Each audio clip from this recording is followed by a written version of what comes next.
Once again, for all of our media participating on this call, we ask you please utilize the raise your hand feature if you do have any questions for our coaches.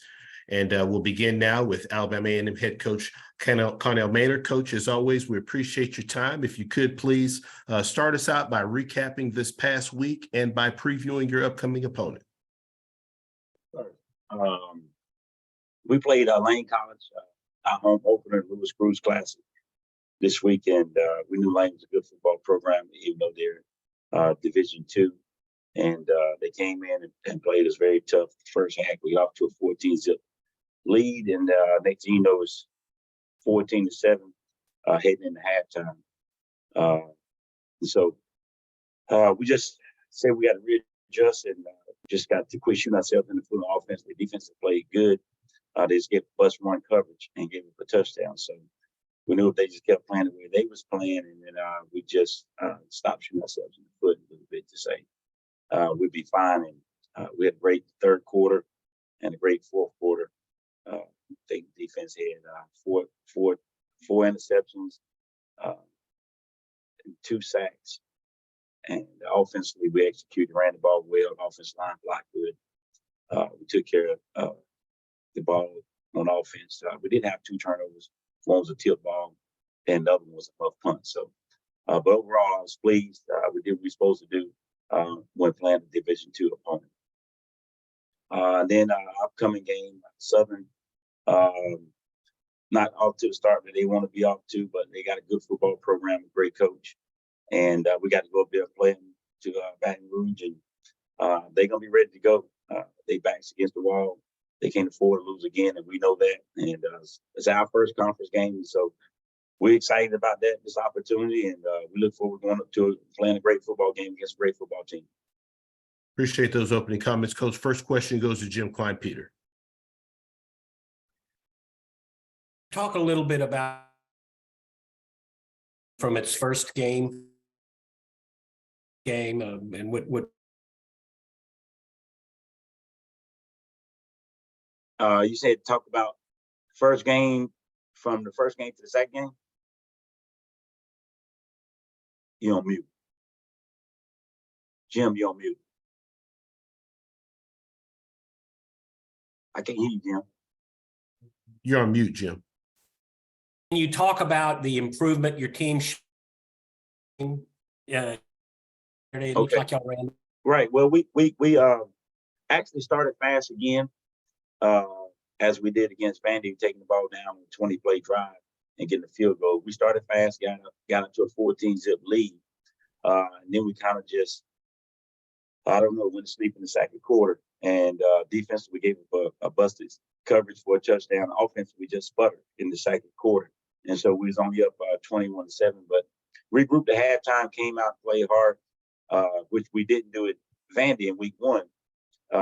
We didn't execute the second half what we did in the first half. This past week, we executed at a high level in the second half, the third quarter and the fourth quarter on all 3 phases of the football game, offensive, defense, and special teams. So we kind of knew, that's when you improve the most from the first game to the second game. So we're still not there yet. We still got to make some more improvements, and we'll work on those this week and get ready for Southern.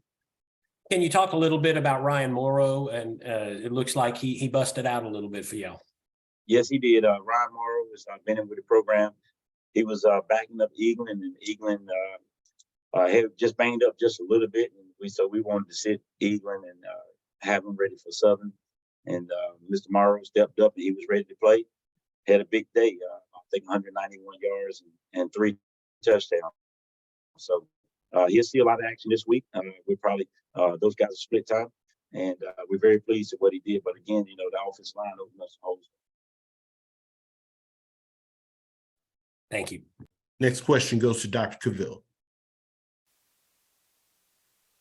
This is Kenyatta Cavill, Dr. Cavill's inside the HBC Sports Lab. Coach Maynard, wanted to ask you about Xavier Langford. How is progression and his consistency? How are you feeling that he's He's performing well. He's performing well. I've always said the thing with X is consistency. We say flashes of greatness to get you beat. You have to be consistent, especially at that position. And so He's playing very well right now. As long as he keep doing that and play consistently, gives us a chance to win every ball game that we play. Moving to the next matchup against Southern as you travel down there, conference game to open things up from a conference perspective. How do you feel your defense is coming along? They seem to be really consistent from last year and picking off where they left off in many ways. What are some key components in terms of what they're getting done and doing well? Well, I think we're playing a lot better than we did last year. We gave up a few more yards than we wanted to give up this past week, but we had a lot of turnovers. And so we bent a little bit, but we didn't break. And like I said, we had the one busted coverage. So I'm pleased with the way those guys are playing. We want to be able to stop the run a little bit better than we did last week. We're getting off the field on third down, causing turnovers, putting pressure on the quarterback. So defense is playing well. We want to see how they play this week against Southern. We played up first week. We played down last week.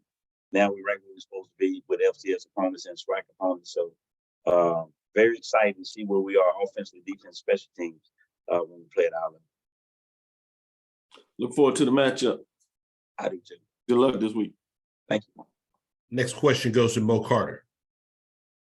Hey, Coach, is there anything in particular that you liked about your team the most when it comes to improving from week 1 to week 2? Well, Mo, offensively, we actually turned the ball over twice this week, and we didn't turn it over at all against Vanderbilt. But again, it was a batted pass, and defensive lineman intercepted the ball with one hand on the ground for that turnover. And then the other one came off a muff punt. So, we play solid. We play solid on offense. You can call that a fluke. And so I'm not upset about that. I'm pleased with the way they performed. And we was able to get down. It was 4 for 4 in the red zone. So I was very pleased with that. Week 1, we struggled. We had to kick some field goals. So, and then defensively, I mean, the second half where we played, I knew we weren't going to quit, but we came out with a purpose and dominated the second half. So I was very pleased. All right, Coach, and this week you hit the A.W. Mumford Stadium in Baton Rouge, a place that you and your team went in 2019 and had an epic showdown down there. What are you telling your guys as far as who weren't on the team back then about what they can expect when it comes to not only facing Southern, but also that atmosphere they'll have to deal with? Yeah, not only you're right, a great coach and Coach Dooley and a great team in Southern, and they playing at home. They just lost last week at home, so it's almost unheard of for Southern to lose two home games back to back in the season. So we know what we're going up against. We understand it's a great environment. They got a great fan base. They're gonna be hyped up and ready to go. It's gonna be sold out. And it's gonna be a great football game. And we look forward to the opportunity. We look forward to the challenge. Thanks, Coach. Thank you. Currently taking questions for Coach Maynard with Alabama A&M. If you do have any questions, we ask you please utilize the raise your hand feature. We'll take a question from Jim Klein-Peter. Yeah, Coach, what impresses you about Southern's offense? What do you see as a key to stopping them offensively? Well, they got a great quarterback. He's a dual threat quarterback. He can hurt you with his arm or his legs. They got a couple of running backs they playing. They got a big old offensive line that they always have that can lean on you. So we can't give up big plays. We got to make them drive the field, and don't let that quarterback get loose on us. We got to be able to control his legs. Don't let him get no big runs and then no long passes. If we can just make them have to go 14, 15, 16 plays to try to score, we got a chance. But they got a great team and they'd be ready to play. So defensively, they're always good on defense. They stout. So we got to really play well on offense. We got to control the ball. We got to stay balanced to keep them off the balance because they just don't give up all the points. So you got to play well. Thank you, Coach. Last question goes to Charles Bishop. How you doing, Coach? Good, Charles. A quick question I wanted to ask, what does it say about the strength of the Swac East, especially for Alabama State and Jackson State to get victories over Southern thus far early in the season? It says a lot. I think that, everybody says that the Swac is the SEC of HBCUs. They're right. We got a lot of good football teams, man. We got a lot of good football coaches, a lot of good football teams, and you got to be ready to play every week. And it's not going to be a whole lot of blowouts, man. It's going to be people going to be in the game. It's going to be one possession games. It's going to be 4-quarter games, and you got to make plays down the stretch. Normally, it's just like the team that wins going to make 1 or 2 more plays than the other team. I mean, it's just tough conference, man. Every week, you got to roll your sleeves up and be ready to fight. If you're not, you're going to lose the football game. Sure thing. Appreciate you, Coach. Yes, sir. Coach Maynard, as always, we appreciate your time and good luck this weekend. Thanks for having me. Thank you. Next, we go to Alabama State. Head coach Eddie Robinson. Coach, as always, we appreciate your time. If you could please start us out with an opening statement, recapping this past week and previewing your upcoming opponent. Yeah, played at home against Miles College, a D2 program. Guys came out, though we competed hard. At the end of the day, we didn't do enough to get a W. So it's very disappointing loss for us, especially after playing so well to week 1. So now we get to see about our character a little bit, see what type of team we're going to be. The things that we worked on in the offseason that we did in the first game, we didn't continue that in the second game. Had too many penalties. Had 3 interceptions. One of them was towards the end of the game. So those are the things that really hurt us. And, the bright side, we did have our freshman guy started his first game, got an interception, got a pick 6, ran it back for a touchdown. Did some good things on the special teams, punt return. Our kicker did a really good job, Jaden John. He had missed a couple field goals last week and came back and made one and made all his extra points. So a lot of things that we did well, but just too many mistakes, especially playing at home against a D2 opponent. But got to give Miles College and Sam Shade a lot of credit. They came here and played. They competed. I think the game was a little bit more important to them than it was to us. So that's one of those things that I take credit for that and take the blame for it. And then we got to get ready. We have a bye week this week, so we'll work on us. We have to fix what we're doing, improve our mistakes, be a more disciplined football team, and try to figure out, what's the real Alabama State football team the first week or the second week. And then coming back off of that bye week, we'll play FAMU. Appreciate those opening comments, Coach. We'll now open up for questions for Coach Robinson. If you do have any questions, please utilize the raise your hand feature to get your question in the queue for Coach. Take questions now. First question goes to Dr. Cavill. This is Kenyatta Cavill, Dr. Bill's Inside HBCU Sports Lab. Wanted to ask a little more about the mentality, as you said. How do you focus on yourself over the next week to provide the mindset that you're talking about, where you want to be and what kind of team? Are there some things that you can do from a coaching perspective to push that along, or is that just so much internal to where the team and some of the leaders want to be? I think it starts with practice, and the kids have to realize, is you can't just go through practice. Just showing up at practice doesn't mean you get better. You got to have a perfect practice. You got to strive to correct those mistakes in practice. If you continue to do the same things in practice, then it's not going to work in the game. And so we have to have more competition. Some of the guys that didn't play a lot in those first 2 games, you have to come to practice this bye week and show me why you should be the starter, why you should get more playing time. And for those other guys who are kind of in that comfortable role, if you made those mistakes the first 2 weeks and you don't correct them, then you can't play as much. So I think we have to have that type of mentality that the best guys, we got to have some competition, and the guys who do the best will play. And if not, we got to scale back your playing time. So I think that's where we have to go. And that's where we are as a team. And we have enough talent on the team that we have to push each other, and the best guys have to play. One question in terms of this 2-week break, if you would, for your 2 matchups. In your experience over the last year, how much advantages come to being able to have that extra week to prepare for a team?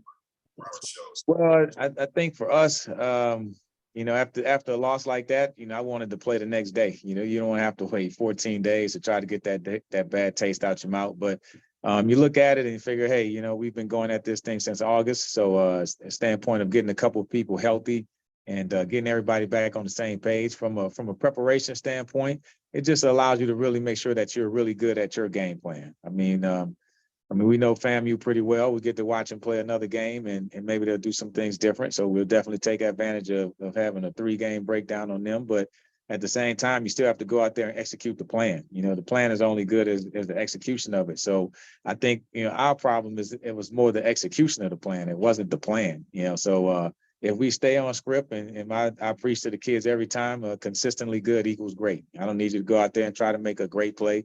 just be consistently good. And so that's what we're working on day to day in the classroom, in the lunchroom, around campus, be consistently good. So.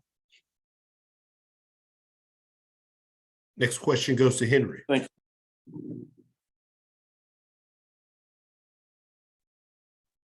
Good morning, Coach. It's Henry Pugh from HBCUR, presented by the Golden Boot. Coach, at the end of the game, you went in and made a change. Was that something that's just situational, or are you looking to make a change at the quarterback spot full time? Well, I think everybody has to compete this week, and that's how we're going to look at it. Damon Stewart had a really good summer, really good camp. We wanted to get him some playing time in this game regardless. We felt like that, D. Davis had a couple plays towards that game that just wasn't unlike him. And so we wanted to put Stu in here and get him an opportunity, maybe to give us a little spark. Drove us down to 2 minute, had a chance to win the game on a 4th down play. Actually completed a big 3rd down for a 1st down at the 15, but we had a holding penalty, so that kind of set us back. Penalties and sacks killed 2-minute drives, so that kind of set us off schedule. But I thought he did enough towards the end of that game to definitely warrant some more playing time. So he'll compete, and the best kid, just like any other position, will play. All right, thank you, Coach. Yep. Next question goes to Perry. Coach, your team is going from a loss to a Division II school to playing the preseason pick to win the Swac East. From a mental standpoint, how do you get your team back up and ready to go in 2 weeks? Yeah, so we have a thing that's called the Hornet Creed. It starts off, this is the beginning of a new day. So if you're still wilding about the loss to Miles College, then you're going to lose the next week. And so we have to win each day. I think, we have big plans for this season, and we still do everything that we plan to do, and every goal we have is still in front of us. So you can't get caught up on, hey, you had a bad loss. Bad loss is going to happen. Bad things going to happen in life. That's part of it.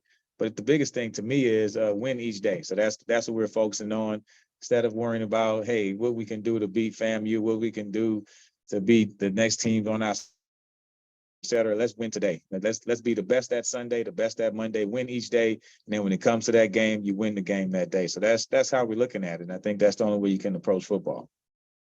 Thank you, Coach. Yep. Currently taking questions for Coach Robinson with Alabama State.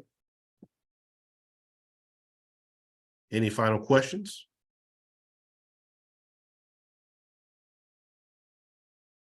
Coach, as always, we appreciate your time, and have a great bye week. Thank you. All right. Thank you. Appreciate it.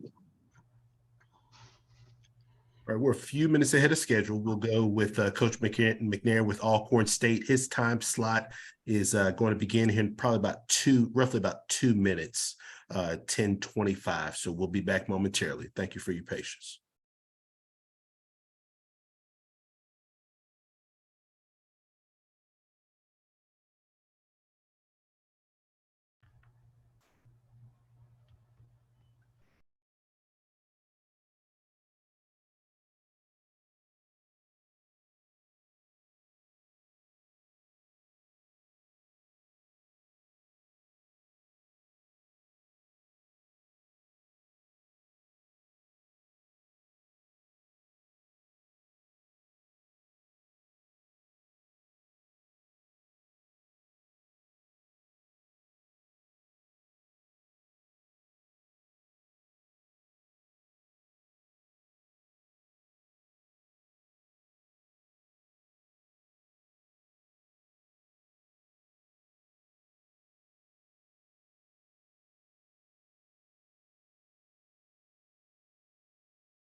All right, once again, for all of our media participants, if you do have questions, we ask that you please utilize your raise your hand feature to get your questions in the queue for the coaches.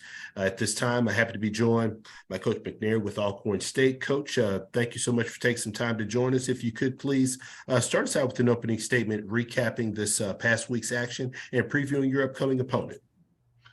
Pleasure to visit you guys this morning.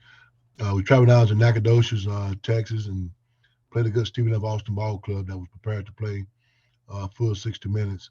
I thought coming out, we get the ball first and made some penalties there on the first possession that kind of put us behind the sticks a little bit. And special team, we didn't play as well on special team we did the week prior to Stephen F. Austin. We had 2 saves, we had a block punt, and we had a punter step out of the end zone on one of the punt situations. So we didn't play as well as we did the previous week against Southern Miss on special teams.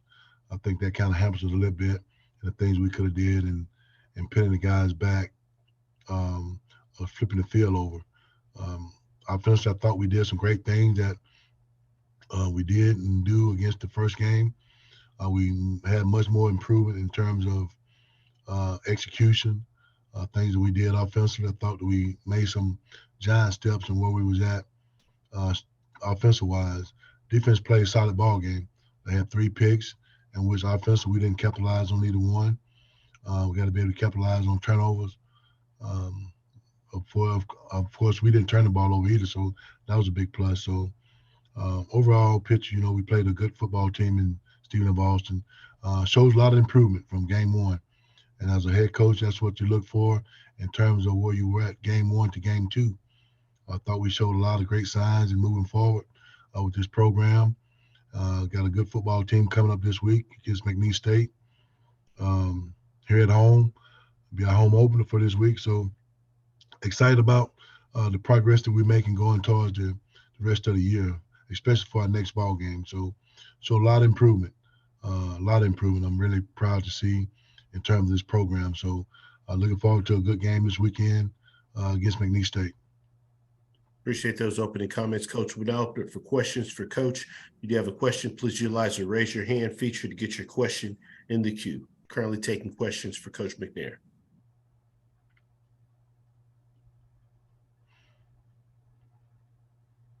Coach, when you look at McNeese State on film, what are some of the things that stand out about them offensively and defensively? They got a bunch of good guys. They plan to they plan 2 quarterback system. Got some good guys that can throw the ball, they can run the ball as well. The receiver course is very good. We got a challenge for us at that position. So up front, they're pretty solid. They got All-American offensive linemen that's going to play well. Defensive wise, Coach Peck got those guys playing pretty good on defense. So they're solid. Those guys all around. Coach Goff got those guys playing really good. So right now, it's just us to do the things we need to do to make sure that we're taking care of Alcorn State University football. It's all about what we do. And like I tell the guys all the time, we minimize the mistakes that we make, challenge the ball club that we're playing. And it's all about what we do. So from that aspect of it, they're going to come in hungry. We're down there last year. We beat them down there last year. So they're going to come in hungry and ready to play. So got a good challenge ahead of us this weekend. Next question goes to Perry Daniels. Yeah, Coach McNair, that was a big win last year for your team at McNeese. Can you talk about the importance of beating other FCS schools in positioning the Swac as a relevant at-large option when it comes to playoff time? Well, it means a lot. I think our commissioner talked about a lot too, of getting a bid to the playoffs and in terms of Swac of Celebration Bowl, in terms of the strength of your schedule. And I think we have a good strength of schedule. We played a good FBS team in Southern Miss, played McNeese State. Stephen F. Austin, which is normally in the playoffs too. Even McNeese State coming up now. Those teams are normally in the playoff picture each and every year. So just having that strength of schedule and playing those caliber teams kind of build us a platform to where we need to be in terms of getting ready for our SWAC conference. So I think that what we're doing now with this program, playing those schools like that, kind of put us in a situation, especially when you can beat one or keep it close in terms of what you can do in terms of the playoff bids. Good luck, Coach. Thanks a lot, sir. Next question goes to Charles. How you doing, Coach McNair? Good, sir.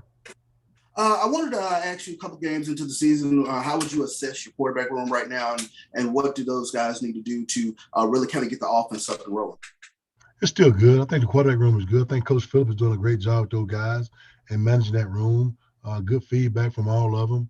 I think the thing we need to do now is focus on being more consistent in what we do at that position, in terms of making plays and making the throws and making the right reads and stuff like that. But they're coming along very well. I think right now, if I had to access that room right there, I thought that we've been doing a pretty good job. Not to where we want it to be right now. We still have some challenges in that room in terms of what we need to do to lead this offense to where it needs to be. So the room is good. So we just got to get these guys to be more consistent in what they're doing on the field and in the course of ball games. A quick follow-up. Are we still sort of at the stage where we will see both quarterbacks? Yeah, right now I think you probably will, in terms of what we're doing and in terms of our offense and what we can do. So hopefully on down the line you'll see one of the guys just really stick out and we'll just go with that guy. But right now we still have some things that we got to get straight and in terms of Mako and Allen. So those guys are very good in that room. So they helping each other, they learn from each other. So I think the progress is going very well. Sure thing. Thank you, Coach, and good luck next week. Thank you, sir. Next question goes to Dr. Cavill. Coach, I want to follow up on a question. This is Kenyatta Cavill, Dr. Cavill's Inside the HBCU Sports Lab. I just want to ask you from a fan's perspective, a media perspective, assume every matchup, every game is important to the team in regards to trying to be effective on what you want to get done in the game. But oftentimes, from a media perspective of fans, we chat about beating FCS programs or beating another team in terms of how much do you see that as accurate to how much does beating a certain team in an area really attribute to recruiting? I think really from a fan stand base and I guess the media as well, when you go in and win those kind of ball games against those top notch FCS team or even the FBS team, you kind of get credit for that and kind of give you a platform of where you want to be during the course of a year. But you still got to humble yourself down too as well when you're coming back and playing in this conference to where you can be and where you need to be, because this is a good conference. I think what Dr. McClellan is doing is building this conference to be one of the premier conferences in football. And where we at now, I think we're on the right measuring table to kind of access that in terms from a media standpoint and from fans' perspective, So I think that we're on the right page and of doing the things we need to do in this conference. Because like I said, this is a tough conference now. You have some really, really good football players here, really good coaches. So I think that where we at now, we're not trying to satisfy anybody but us in terms of what we do. When you go out and beat one of these teams, you get credit for that, but you still got to humble yourself and realize that you still got good teams in this conference that can beat you anytime. So it's just a measuring stick for us in terms of what we can do and what we can be from a football standpoint. Thank you, Coach. Currently taking questions for Coach McNair with Alcorn State. We'll take a question from James Hill. Good morning, Coach. I hope you and the gentlemen at the reservation are well. When you talk about the game of football, there's several opportunities and there's a 3-month experience. But just talk about continuing to grind it out. And Saturday, there's another opportunity. That's what I tell the players too. Each and every Saturday, it's an opportunity for you. Being 0-2 right now, but you still have 9 games left on the schedule. So each and every day, you go out and make yourself better to compete for that Saturday. You put the work boots on, your cleats on, Monday through Friday, and go out and try to get that check on Saturday. So that's what it's all about. Giving these guys an opportunity to play another week, have another chance, have some more eyes on you the next following week, more people to cheer for you the next following week. During the course of this week, our first home opener, so we get a chance to see your fan base and see where we're at in terms of the fans. So it's a good opportunity for us. So we're excited about it, and just hope everybody just come out and continue to support our brand of football and where we at, and the things that we continue to do each and every week. Coach, there's nothing like HBCU football, the culture, the pageantry, the bands, the food, the tailgate, the people, and the football games. Can you just talk a little bit about the atmosphere you envision this weekend at the Alcorn State University? It'll be a good atmosphere for our new guys that's coming in, and we talk about it on the recruiting trail too. So while we are recruiting, we talk about how friend-family this place is, and especially on home game with the tailgate and the experience you have with our fans. So the fan base, and I've seen all the HBCUs home games, tailgate. It's phenomenal, man. You got great atmosphere there, all the HBCU schools, in terms of what we do in preparation towards games on Saturday. So I've seen a lot of it, even as a player, especially as a coach now. You get a chance to get there early before the game start, and you're seeing all these fans, and you're seeing all the barbecue pits lit up, and all the smokers around the area, man. I tell you, it's nothing like it. Smell the barbecue, man, and the fried chicken and fried fish, man. It's just phenomenal stuff. So I would recommend, if I had to do it all over again, I wouldn't make no change in what I've done in the past. I would always say HBCU is the best for a college experience ever. I have done it, I've seen it, and I've been around a lot of it. So this is my home, and hopefully I'm here for the next 40 years in the HBCU ranking. So it is good. So it's been good to me. Thank you, sir. Have a great week. Thank you, sir. Coach McNair, as always, we appreciate your time and good luck this weekend. All right, you guys just keep everybody in mind, for those who stood up for, and those fallen soldiers that went down in 9/11. I'll keep those guys in mind for this day. Appreciate you, Coach. Yes, sir. We'll now go to Bethune-Cookman. Coach Woody with Bethune-Cookman. Yes. How you doing? I do see we have Coach with us. Hey, good morning, Coach. And as always, Coach, we sincerely appreciate you take some time to join us. Coach, if you could please start us out with an opening remarks, recapping your team's win this past week versus Savannah State. Well, I tell you what, obviously we're proud of the guys, going in and executing, the game plan, in all aspects. When you look at the game afterwards, it's definitely a situation that you can improve on, but we're glad that we got a win in our season opener at home. Appreciate those opening comments, Coach. First question goes to Dr. Cavill. This is Kenyatta Cavill, Dr. Cavill's Inside the HBC. It was close for a half, but then you were able to really get some things in the second half and continue to hold Savannah State Tigers down. About what you felt your team was able to do offensively throughout this match. Well, I tell you what, we played two quarterbacks, obviously, going into, the first quarter. We had a walk start, and then, I made the switch, towards the end of the quarter and brought in Luke Sprague, and he ended up, kind of opening up the passing game for us, and it worked out for us.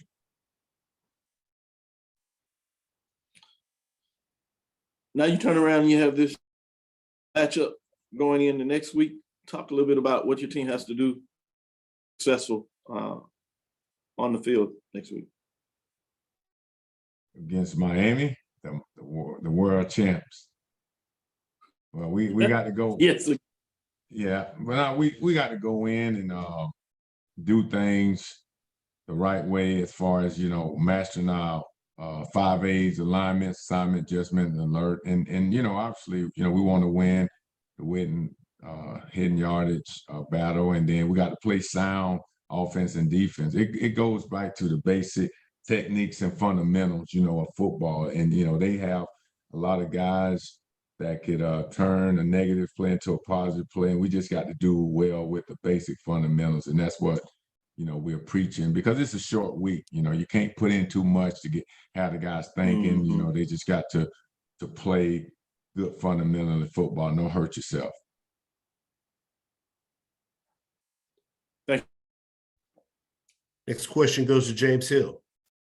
Hey, Coach Woody, congratulations on that victory. Talk a little bit about returning to Daytona and being able to get one to set the foundation at home for your program and what it was like to get one. Well, I'll tell you what, it was a good feeling, you know, to be home in front of the home crowd, community, you know, administration. I mean, it was just nice for the players to put a complete game together, you know, and go out there and win at home, you know, setting a standard. You know, I mean, we wanted to make it tough, you know, to come in our home and let someone take over. You know, we don't lose at home, and I think those players, they gain a lot of confidence, you know, going into this game, understanding that, hey, you know what, we're going to make it hard for someone to come in and compete, try to win at our home. Coach, quick turnaround, next stop down to Miami Gardens to play the Hurricanes, but just talk a little bit about going in there and the mentality of the Wildcats nation.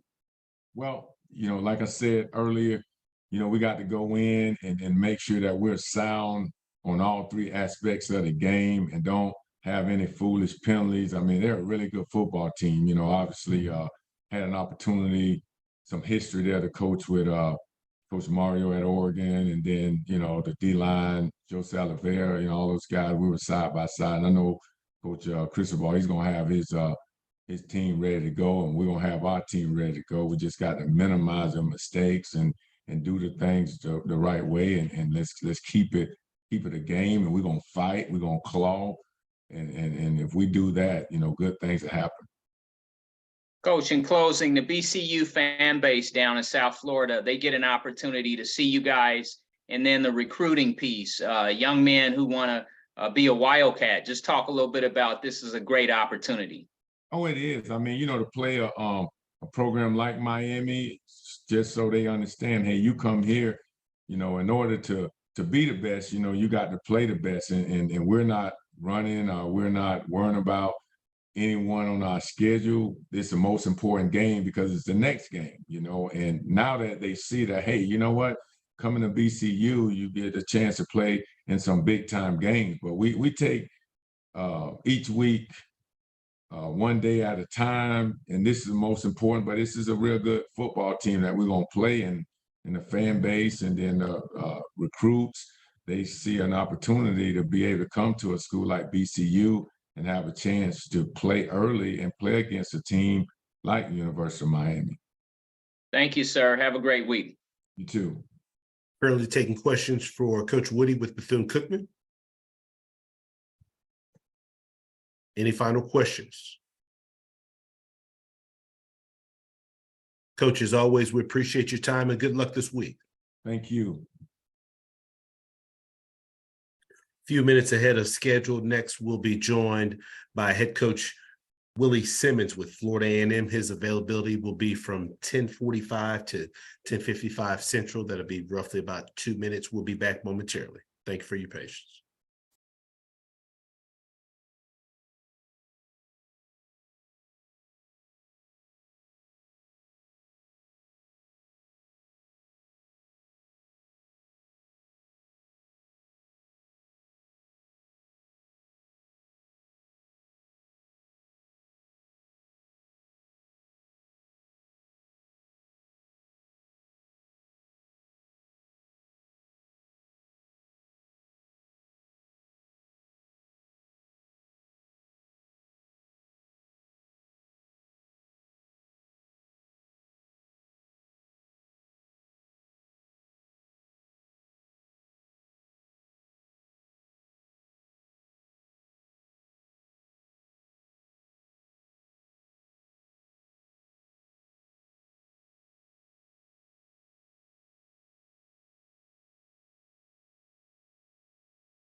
Once again, for all of our media participants, if you do have a question, please utilize the raise your hand feature here on Zoom to get your question in the queue for our coaches. We ask you please Limit your questions to one initial question, potentially a follow-up. If we do have additional time and our coaches' availability, we will work our way back to get additional questions answered. And we ask you please wait to be called upon prior to asking your questions. Next up, we're going to be joined by Coach Simmons with Florida A&M.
Right. I do see that we have Coach Simmons with us. Coach, as always, we appreciate you take some time out of your schedule to join us. If you could please start us out by recapping this past week's outing at South Florida.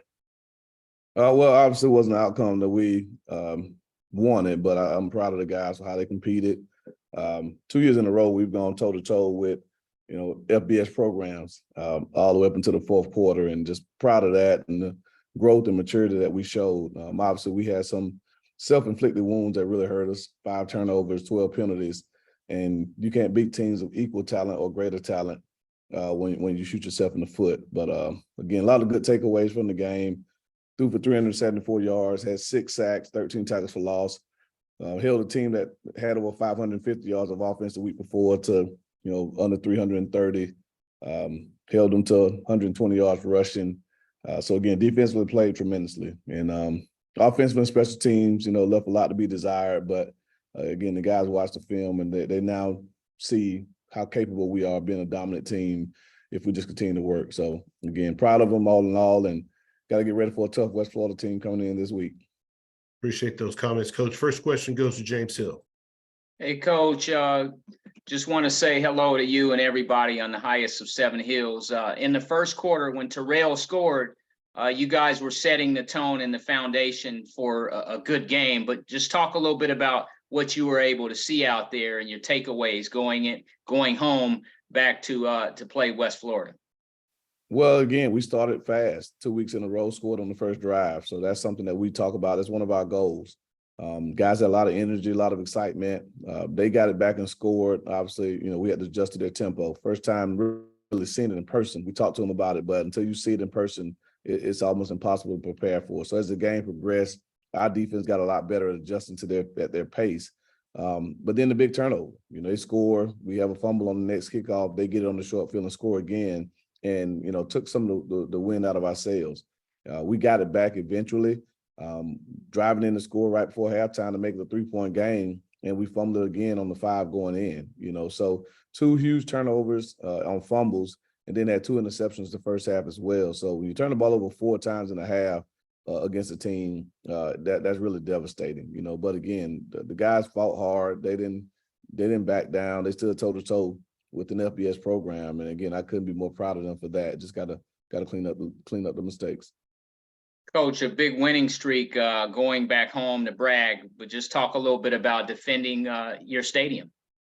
Well, obviously this weekend, very excited to be able to honor the legendary Ken Riley by naming the field Ken Riley Field. So one of my highlights as a coach is to be able to run out of the tunnel and lead our team onto Ken Riley Field. And so not only defending the nation's second longest home win streak, but playing our first game at home on Ken Riley Field means the world to us. So we know West Florida wants to be a spoiler of that great moment, and we got to prepare ourselves mentally to be ready to play our best game on Saturday to prevent that from happening. Have a blessed week. Thank you, James.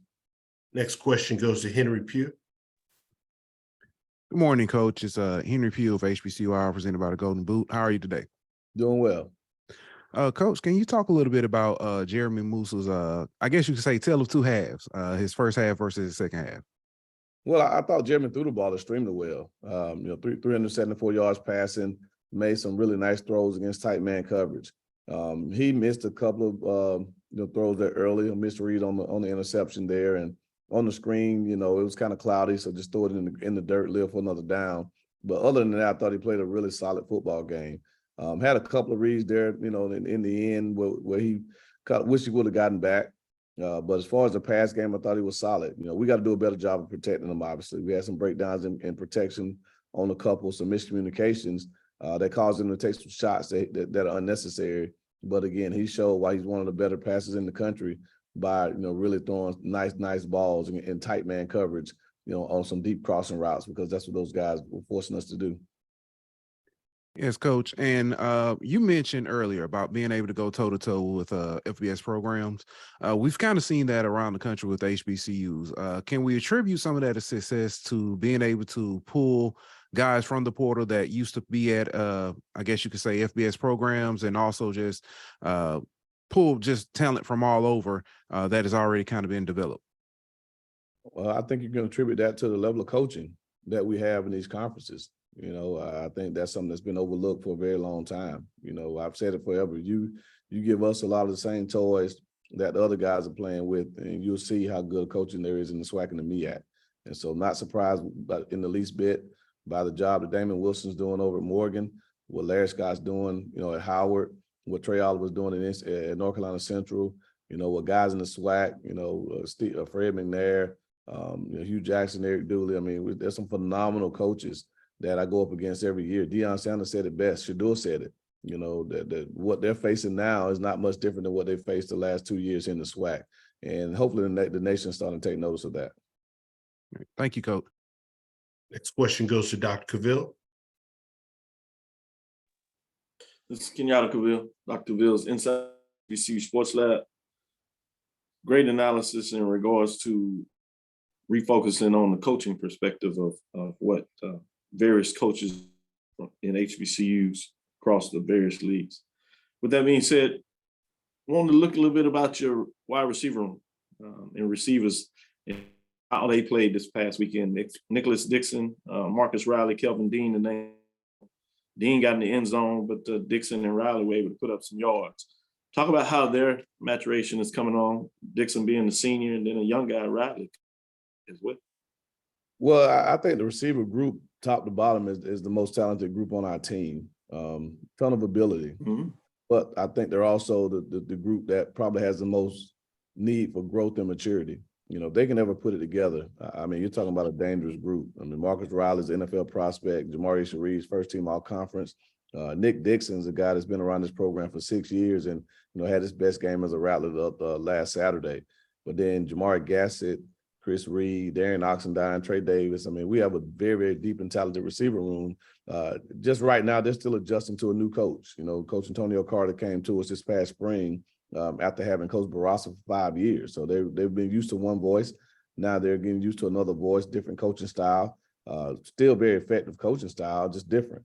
And so, they have to adjust to that. But if we can just get those guys to consistently play at the level they're capable of, man, this really opens up our offense, because everywhere else, I think we have a pretty mature group. Just right now, the receivers are showing a lot of talent, but showing probably the need for the most growth as far as just their mental approach to the game. Thank you. Moving on, we talked about playing up FCS. Also, you can play down in terms of least divisional classification. I want to put that out there in terms of Division II, and that happens to be your next opponent. We just saw playing up Oregon State went toe-to-toe. In many ways, right there, victory didn't fall out that way. But you've also seen some Division II programs, SIAC, jump up and beat some FCS programs. And you come in with a talented team with West Florida. Not this matchup, but from your defense. We looked offensively, what you're able to do in a couple of weeks, but defensively, what needs to get done in this matchup, the victory against West Florida, and continue that home win streak? Yeah, I think defensively, just do what we've done the first 2 weeks. Stop the run, eliminate the big plays, and create pressure on the quarterback. And that's what those guys have shown the ability to do, as well as anyone in America. So again, I'm very excited about that side of the ball. I have no doubt that they'll be ready to play. But I don't subscribe to the concept of playing up or playing down. To me, that's against our university philosophy, our program philosophy. For us, we tell the guys every week, our competition is us. We're chasing, we're chasing the spirit of greatness, and that's what we do. And we're fighting against the spirit of complacency. That's our battle. Our battle is that voice in all of our heads that tell us that, you're talented, you're good enough. You don't have to do all that extra stuff. It's just going to happen for you. That's that spirit of complacency that we fight every day. And that's everybody on this call. That's everybody who lives on this earth. But we're also chasing that spirit of greatness that says, hey, if you chase it, you'll hit, excellence along the way. And that's what we're trying to do. So for our football team, we don't look at West Florida. We didn't look at South Florida, no Jackson, or any of the other teams on our schedule. Every week, our challenge is those two forces that are pulling at us. And we continue to chase perfection. We'll hit excellence along the way. And that prevents the whole notion of playing up or playing down. Motivating. Thank you, Coach. Thank you. Coach Simmons, as always, we appreciate your time and good luck this weekend. Thank you, guys. I appreciate it. Thank you. Next, we go to Grambling State. Head coach Hugh Jackson. I do see that we have Coach with us. Coach, as always, we appreciate you take some time to join us on the call. Coach, if you would please start us out by recapping this past week's outing at LSU. Well, obviously, we didn't have the result we wanted. We came up way short, didn't play as well as we like to play. But again, it was a great experience for our football team. Got to find out a lot more about my football team. We're looking forward to getting back out to practice and getting ready for our game this weekend against Florida Memorial University. Appreciate those opening comments, Coach. First question goes to Henry Pugh. Good morning, Coach. Henry Pugh from the HBCUR, presented by the Golden Boot. How are you this morning? I'm doing well. Coach, offensively, you were able to move the ball pretty effectively against LSU. Some of the drives stalled and didn't come up with the correct result. But what is something that you kind of take from that? Well, again, I thought our guys competed extremely hard. I thought our quarterback played well, in some areas. I thought our line protected well, we blocked well. But again, there's still growth that needs to happen. I think we all know that at every position. But I think, there was a little success there, but we didn't finish some drives, as you just mentioned, in the scoring zone that we got to make sure we finish those starting from here on. And Coach, to follow up with that, we saw that you pulled Miles. He was getting kind of hot. And you kind of pulled Miles. Was that by design or was there something else that you saw that you felt that you need to get him out of there? No, that was by design. To me, when the game was starting to get out of reach, I didn't think it was smart of me to have him in there. Again, he's our starting quarterback. We want to make sure we do everything we can to protect him. We had a big season ahead of us. So I wanted to make sure we walked out of that game with him upright and ready to go for the next week. Okay. Thank you, Coach. Next question goes to James Hill. Hey, Coach, I hope you and all the G-men are well. When JR scored, that game was tied at 7s. Just take us back to that point. And again, very competitive early on. Well, absolutely. They had went down and scored. I'm talking about LSU, and we were able to answer. Our offense came out and did a great job. Real good mix of our game plan that led us to a score. And so I think our guys really felt like we were in the game and doing extremely well. And if you remember, even the next drive that we had after they had scored, we got down there, had to settle for a field goal. So I think we have a chance to be good on offense. We're just scratching the surface on how good we can be. We got to just keep chasing it every day, every week, and continue to get better. Coach, the ongoing thing of HBCU and Swac players getting an opportunity to play on Sundays. This past weekend, that was a great opportunity, a stage. Just talk about that ongoing conversation, and guys want to measure themselves, and other teams want to play against HBCUs too to see what's going on. Oh, absolutely. I think it's important for us to have these kind of games, regardless of scores or any of that. A lot of these student athletes love to compete at the highest of level and see exactly where they are. No different, as you said, the SEC schools want to see who are these HBCU schools that everybody's talking about? So, like I said, Dion has done a great job, and Shador, the things that him and Travis Hunter have said about the conference, that says a lot, because those guys are now trending up there and doing extremely well. And they were in this conference and did extremely well. I don't think it's much of a difference either, other than the resources that these schools have. So these players deserve those opportunities to be seen at the high level. Thank you, sir. Good luck going forward. Thank you. Next question goes to Jim. Hey, Coach, Jaquavius Richmond got hurt badly, it looked like. I was wondering if you had an update on his status. We're still, obviously, I think we're trending in the right direction. It's unfortunate. We're praying for him, his family, but I think we're moving in the right direction for sure. Is he in the hospital still, or? I don't have that information. I would have to get our medical team. I would have to meet with our medical team, I should say, this morning to know exactly where he is. Thank you. Sure. Next question goes to Perry. Coach, you seem to be a lot more excited this season than last season. Let's talk about the nature of that excitement in your football team. Well, because I know who our football team is now. I know who the quarterback is.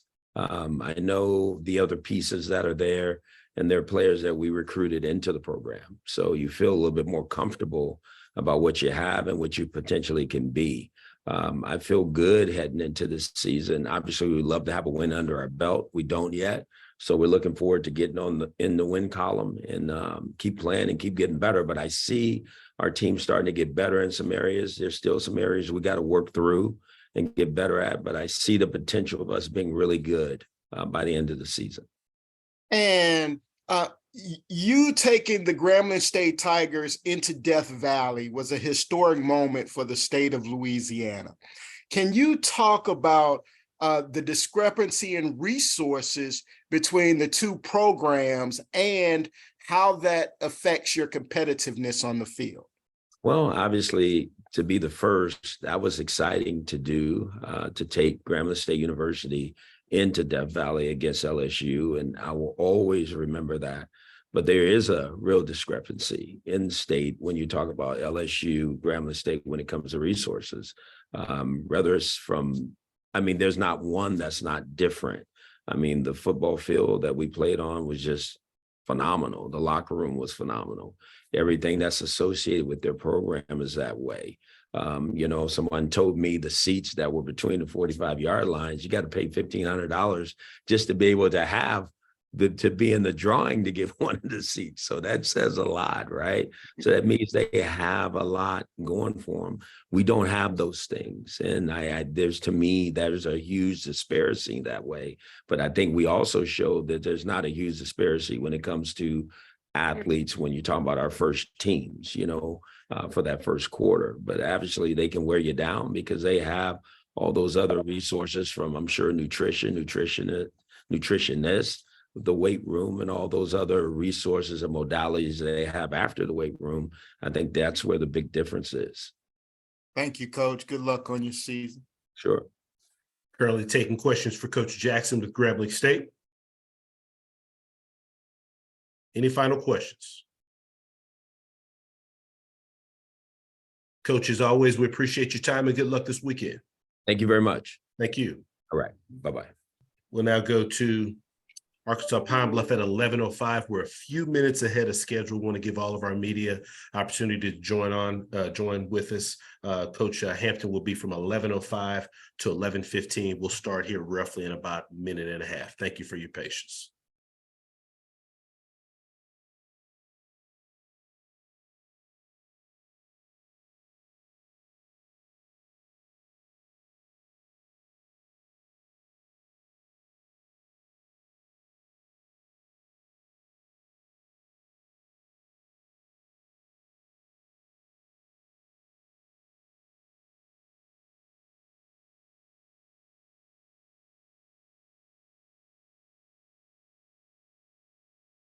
Just a quick reminder, if you do have questions, please utilize the raise your hand feature here on Zoom to get your question in the queue for our coaches. Please make sure that your lines are muted unless you are actively asking a question. We ask you please also wait to be called upon prior to asking your questions. We will send out the recording of this media session immediately following the conclusion of our conference. And once again, we ask that you email us if you are not already on the distribution list to receive the recordings. You can send that email request to a.roberts@swac.org. And with that being said, we're happy to be joined by Coach Hampton with Arkansas Pine Bluff. Coach, if you could please start us out with an opening statement recapping your team's pass outing versus Tennessee State.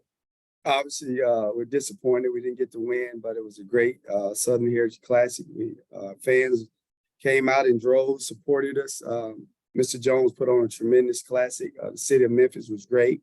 You got to give hats off to Coach Eddie George and his group. They came up with the victory in the end. We had a chance to win it. They blocked a field goal at the end and scored one like 30 seconds. But obviously, we got better from game 1 to game 2, and looking forward to playing a really good Miles football team this week back at home. Appreciate those opening comments. Coach, first question goes to James Hill. Hey, Coach, I hope you and everybody in Pine Bluff are well. Take us back to the fourth quarter in Memphis at the Classic. What did you see out there? And you guys were able to score, and you were right there. But take us back to that football game. Obviously we were down 14-0 at half, and just told the kids we were down 2 plays. And, obviously that's what it felt like.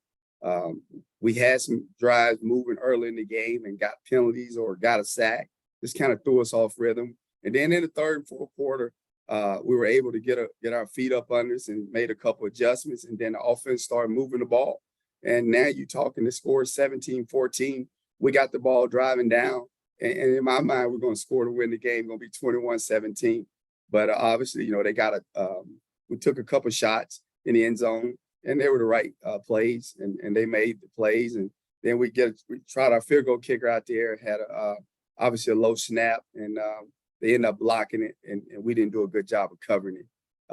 And the score should have been 17-14. But I like to fight him in our football team. And again, as I told him, man, it's about restoring the pride. I thought we made a good jump from game 1 to game 2, but we got a long ways to go. But we're excited to get home this week, man, and look at some familiar faces and some familiar places, and hopefully this place will be rocking. Coach, putting your stamp on this football program, it looks that way. Just talk a little bit about that.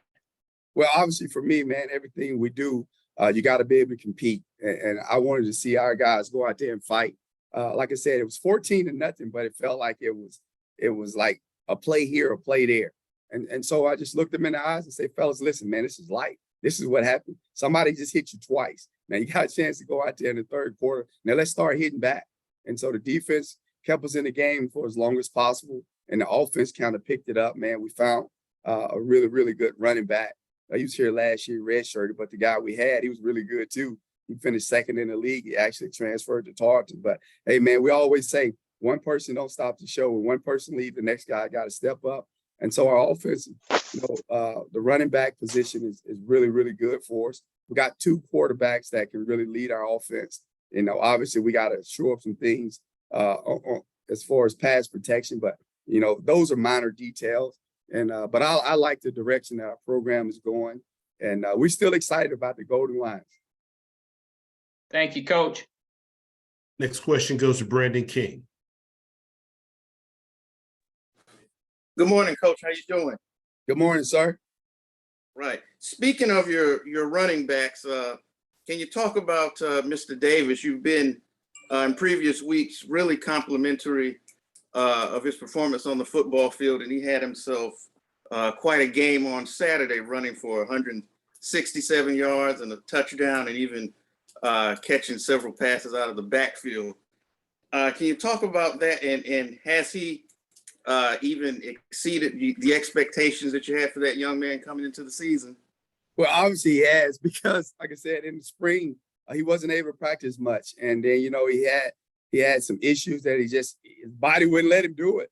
And man, I give that young man a lot of credit. He went back home and he got a lot of treatment and got a lot of mobility in him. And he came back, man. He was like almost like a Greek god, man. He kind of like beats his body up, and he runs angry, and he loves the game of football. Like the more they hit him, the more he likes it. So anytime you got a running back like that, you're gonna have a chance to win a football game. And a lot of times, man, we don't have clean looks up there, and we'll get that shored up. But man, all he needs is a little crease, because he runs physical. He can catch the ball out of the backfield, and I mean, he took a good hit on the swing route, and he popped right up. Most people would stay down. He's like, "Coach, I'm good to go." And so I'm excited about his future. A lot of our players are, as someone I said earlier on the call, now you're getting a chance to know who your football team is. And yeah, we're 0-2. But I do like the progress that we're making. And we just need to be able to get one on the board for our guys this week, playing a really good opponent that's 2-0, just beat Alabama State. So they got our full attention. And so it'll be a good game. All right. Good luck this week. Thanks, Coach. Appreciate it. Next question goes to Tanner. Hey, Coach, hope you're having a good start to your week. You mentioned just a moment ago, Miles College, they just beat Alabama State, 2-0 football team with a Swac win under their belt, even though they're Division II. What's been your first impression of that program and the kind of challenges that they might bring to you on Saturday? Well, Coach, obviously they play hard. I mean, they played to the end of the game, and they were down 14-0, but they never gave up. And obviously, the quarterback, I think he transferred from UAM. It was a baseball play. He can really spin it. I mean, they got 3-4 receivers that are really good football players. And I tell everybody, man, we keep talking about all these different levels, D2, FCS, Power 5, Group of 5. They got football players. And that's what I love about college football. Like, it's me versus you. All right. I'm a DB, you're a corner. All right. You're a receiver. I'm a tight end. I'm a linebacker. They got football players that can play on this level and the next level above. Let's talk about Group of 5. And so we're going to have our work cut out for us, but we're excited about the opportunity. Man, we're not going to back down. We're going to give them all due respect, but we're ready for them. We'll be ready on Saturday when they get to Pine Bluff, Arkansas. Coach, obviously, I know I've been asking you a lot about your offense lately, but your defense has played well through 2 weeks. I got you some turnovers at Tulsa, did a good job last week. What's been your impression of how the defense has played so far? Coach, I'll be honest, man. I think we left a lot of meat on the bone, man. I mean, I'm more disappointed in the 99-yard drive that Tennessee State, we had a great punt, pinned them on the 1-yard line. And, man, we let them off the hook. When I say let them off the hook, they hit 2 third-down plays that we had to stop. We missed tackles, and one guy just didn't do his job. So that's frustrating to me because, like I said, man, I think our defense has a chance to be really good. And all we got to do is do our assignment, do your 111. And so those are the things that we're working on. And I tell defense this, if the other team don't score, we're going to win anyway, right? So that's the mentality that we got to have on defense. And we got to continue to work. And like you said, we got to work on being perfect at our position. That's it. Don't work about the next man. You just be perfect at your position, do your part. And then as a whole, the Golden Line defense will be pretty good. So I'm excited about the progress, but we still got a ways to go. And I just want to become a dominant defense. Obviously, the offense fills the stands, but the defense is going to win the championship. All right. Thanks, Coach. Thank you. Next question goes to Henry. Hey, Coach, how you doing? It's Henry Pugh with the HBCU Hour, presented by the Golden Boot. How are you today? I'm doing great, my man. How you doing? Doing good, Coach. Can you talk about this week being the first home game and what you're most looking forward to playing in front of your home crowd? Well, I'll be honest, just for me, being a Southeast Arkansas guy, my hometown's 45 minutes away. Man, I'm just excited about seeing all the black and gold inside our own stadium. Last week, I mean, it was tremendous. I'm not going to even tell you any stories, man. I looked up there, it was black and gold all over that place. But, you know, for our kids, it's the field that we practice on. You get to wake up in your bed on campus type of deal, and you get a chance to be around your classmates, and your classmates get a chance to support you. So we owe them. And so that's what you're most excited about. And obviously, man, being a head coach here, get a chance to run out of the sun here at home. That's exciting, man. And when they brought me back here, I visualized this day for years, man. And so now it's here. I'm excited about it. I just got to remember to stay calm and all right, make sure my shoes are tied up and don't trip over my feet when I'm running down the sideline. Okay. Thank you, Coach. Thank you. Next question goes to Dr. Cavill. This is Kenyatta Cavill, Dr. Cavil's inside the HBCU Sports Lab. Good morning, Coach. Hey, how you doing, Dr. Cavill? I'm good. You have me excited. I like that. Talking about being clean. Your quarterback played with a clean sheet in terms of not the turnovers, as well as the team, among other things. But talk a little bit about the 6'5", 205, Jalen Macon. You know, I'm sure he was excited to go back to Tennessee, being out of Nashville, to get his take on Tennessee State. How did he perform in regards to keeping his head, even though that was sick? Well, obviously, Jalen started a couple games last year, and I think he got injured. But Jalen is a very calm football player, big, tall, lanky guy. A lot of people don't think he can run. He can run, and he can flat out spin it. His best days are ahead of him. I think he's a redshirt freshman. I mean, we got two really, really good quarterbacks, and Jalen has an opportunity to be really good in this league. And so we're just going to continue to keep him upright and let him see the field, keep the thing simple for him. But I was happy for him because, like you said, he came in and he didn't turn the ball over, and he made the correct throws and got us lined up. And so he'll only get better. And I tell everybody, man, we got two really, really good quarterbacks, and they both add a different dimension to the game. And so we're excited about them and looking forward to having both of those guys for years to come. Follow-up question in terms of the upcoming matchup. Obviously, things in so many different ways, and some of those about the nomenclature of where a team their space in regards to where they operate, FCS, FBS, so forth. With that being said, how do you get your team and players to focus like you talk, regardless of division? It's about the man-on-man matchup, doing your team.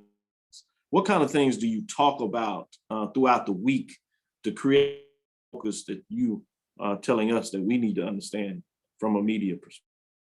Well, obviously, you look at it like this. You have a team that's 2-0 versus a team that's 0-2.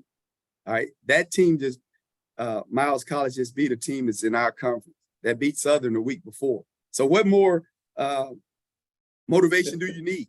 You know what I'm saying? Like that's a good football team. Once you turn the film on, you watch those receivers, like, wait a minute. Like, they got some really good receivers. I can use some of them. You know what I'm saying? So as a competitor, you want to dominate the man in front of you. And so that's all we need to do. We need to go out there and win our battles. And so it's not hard to motivate our guys. We haven't won a game this year. And as most people, and I keep telling the kids, I know y'all don't believe me yet. I'd be like, Coach, man, you be saying a lot of good stuff, but we ain't won no games. And so as a coaching staff, we still got to get these young men to buy in and to believe us. Like the first half against Tulsa, we wasn't very good offensively. We made a couple drives. Then the first quarter, the first half against Tennessee State, we wasn't very good. Then the offense, third and fourth quarter, they picked it up, started moving the ball. That's the offense that I visualize us having, okay? Defense, all right? We had 2 bad drives in the first half, gave them 14 points. Now let's go back and be who we were in the second half. We only gave up 1 score, 1 field goal. So we got a lot of work to be done. And on special teams, man, we got to shore up a couple things in the return game and just blocking in general. So we got a long ways to go. So like I said, if I'm playing a team that's undefeated versus a team that haven't won in the game, who you think got the confidence? Miles College do. But I tell you this, that's our job as coaches, to get our players motivated to go out and earn your first right. And I tell them every day, it's a cost to win it. You got to earn it in practice. I heard a couple of coaches say it on here. You can't just show up on Saturday and expect to win. Hey, and I hate to say it, I think that's what happens a lot of times. Just because you win the week before, you think you automatically win the next week. It doesn't work like that. Every day presents a new opportunity to go out and get better. And that's what the Golden Lions are. We have academic Mondays today, no football. And then on Tuesday, we'll get cranked back up. Thank you, Coach. Look forward to the matchup. Thank you, sir. Coach Hampton, as always, we appreciate your time and good luck this weekend. I appreciate it. Thank you. We'll now go to Mississippi Valley State and head coach Kendrick Wade. Coach Wade, obviously, thank you so much for taking some time to join us. Obviously, a bye week for your program this past week. So if you could just start us out by recapping your bye week. Oh, man, it was a great week. Just kind of refocus, reset, and just focus on just basic fundamental things that we need to focus on. Just kind of get back to the basics of just Mississippi Valley State football. The guys were able to get a couple of days off this weekend, just kind of, rest their body as we get ready for this 10-week stretch. But all in all, it was a really good week. Appreciate those opening comments, Coach. First question goes to Dr. Cavill. Kenyatta Cavill, Dr. Cavill's inside the HBCU Sports Lab. Coach Wade, what are the benefits or your thoughts, and maybe not so much in regards to having an open week this early in the season? The bad thing about it is, coming off a loss, I mean, you're ready to get right back, so that's the bad part. The good thing about it is just being able to kind of rest. And, the message this week has been, these guys ready to get back out there. They're ready to get back out and play on a Saturday, but time waits for nobody, time stops for nobody, and doesn't speed up for anybody. So the question is, what are you going to do while you wait? So we just focus on just going back to just doing things the right way, as far as just kind of how we approach not games, but how we approach practice. Are we still doing the little things that it takes to be successful? So that's been the biggest thing. Well, next matchup, Delta State. In terms of region, we discussed last week, rivalry type matchup because of how close the institutions are. With that being said, they jumped out and seemed to be able to put the ball in the end zone, put up some points, averaging 42, as you know. But your defense has been pretty solid. What do you want to see your defense do against this Delta State offense? Put pressure on that quarterback. They go as he go. Patrick Shegard, the reigning Gulf South Offensive Player of the Year. So again, just kind of putting pressure on him and just being disciplined, being good on our fits as far as run fit, eyes being where they're supposed to be. If you're a deep third player, you need to get to your spot. So just doing the small, basic, fundamental things that we need to do is going to be very essential as far as, as we get ready for Delta State. The thing about this team that jumps out, I mean, they fundamentally sound. They don't beat themselves. So we can't put ourselves in position to beat ourselves. So we got to do what we're supposed to do when we're supposed to do it at all times. We like the matchup, honestly. We do. They're a good football team. Offensively, they're really good. But defensively, we got some guys as well that can kind of match up with those guys. So we're looking forward to this matchup. No doubt, I am as well. Thank you, Coach. Good luck. Yes, sir. Thank you. Next up, we'll take a question from Mike Prince.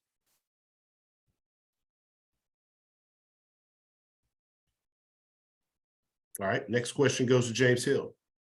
Hey, Coach, I hope you and everybody at the Valley of Scholars are well. Just talk a little bit about this particular game coming up, the anticipation. You go on the road up 61 to Cleveland. Instead of them coming to, when I covered it, they came to Valley, but now you go back on the road to Cleveland, an area you're familiar with. But just take us into the anticipation, and everybody from Clarksdale all around the region will be looking at this game.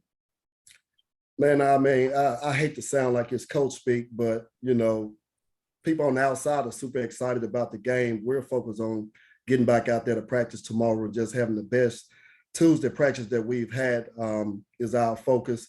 We do understand how excited everybody, there's a lot of people excited about it.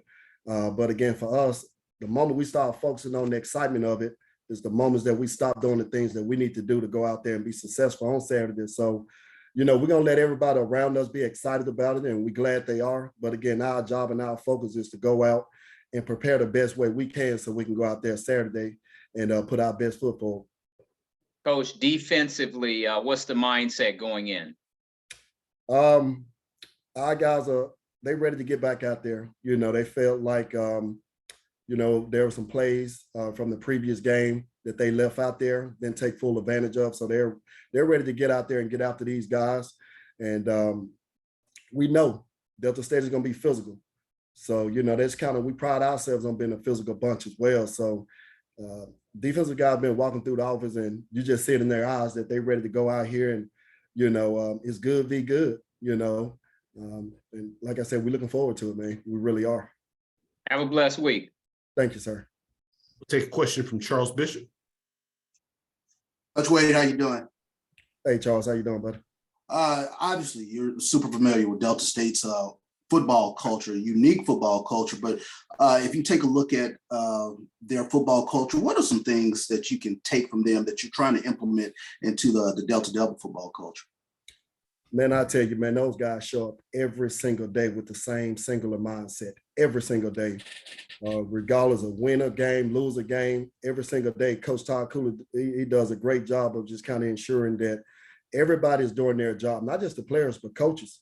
He challenged guys every single day. The coaches are challenged, the players are challenged to go out and be the best version of themselves. And that's what we pride on here at the Valley, you know. So the first moment I got here, the one thing I always preach about is creating an environment where reaching your best is the standard every single day. So, you know, they pride themselves on being the best version of themselves each and every day. And that's something that we believe in and we preach over here at the Valley as well.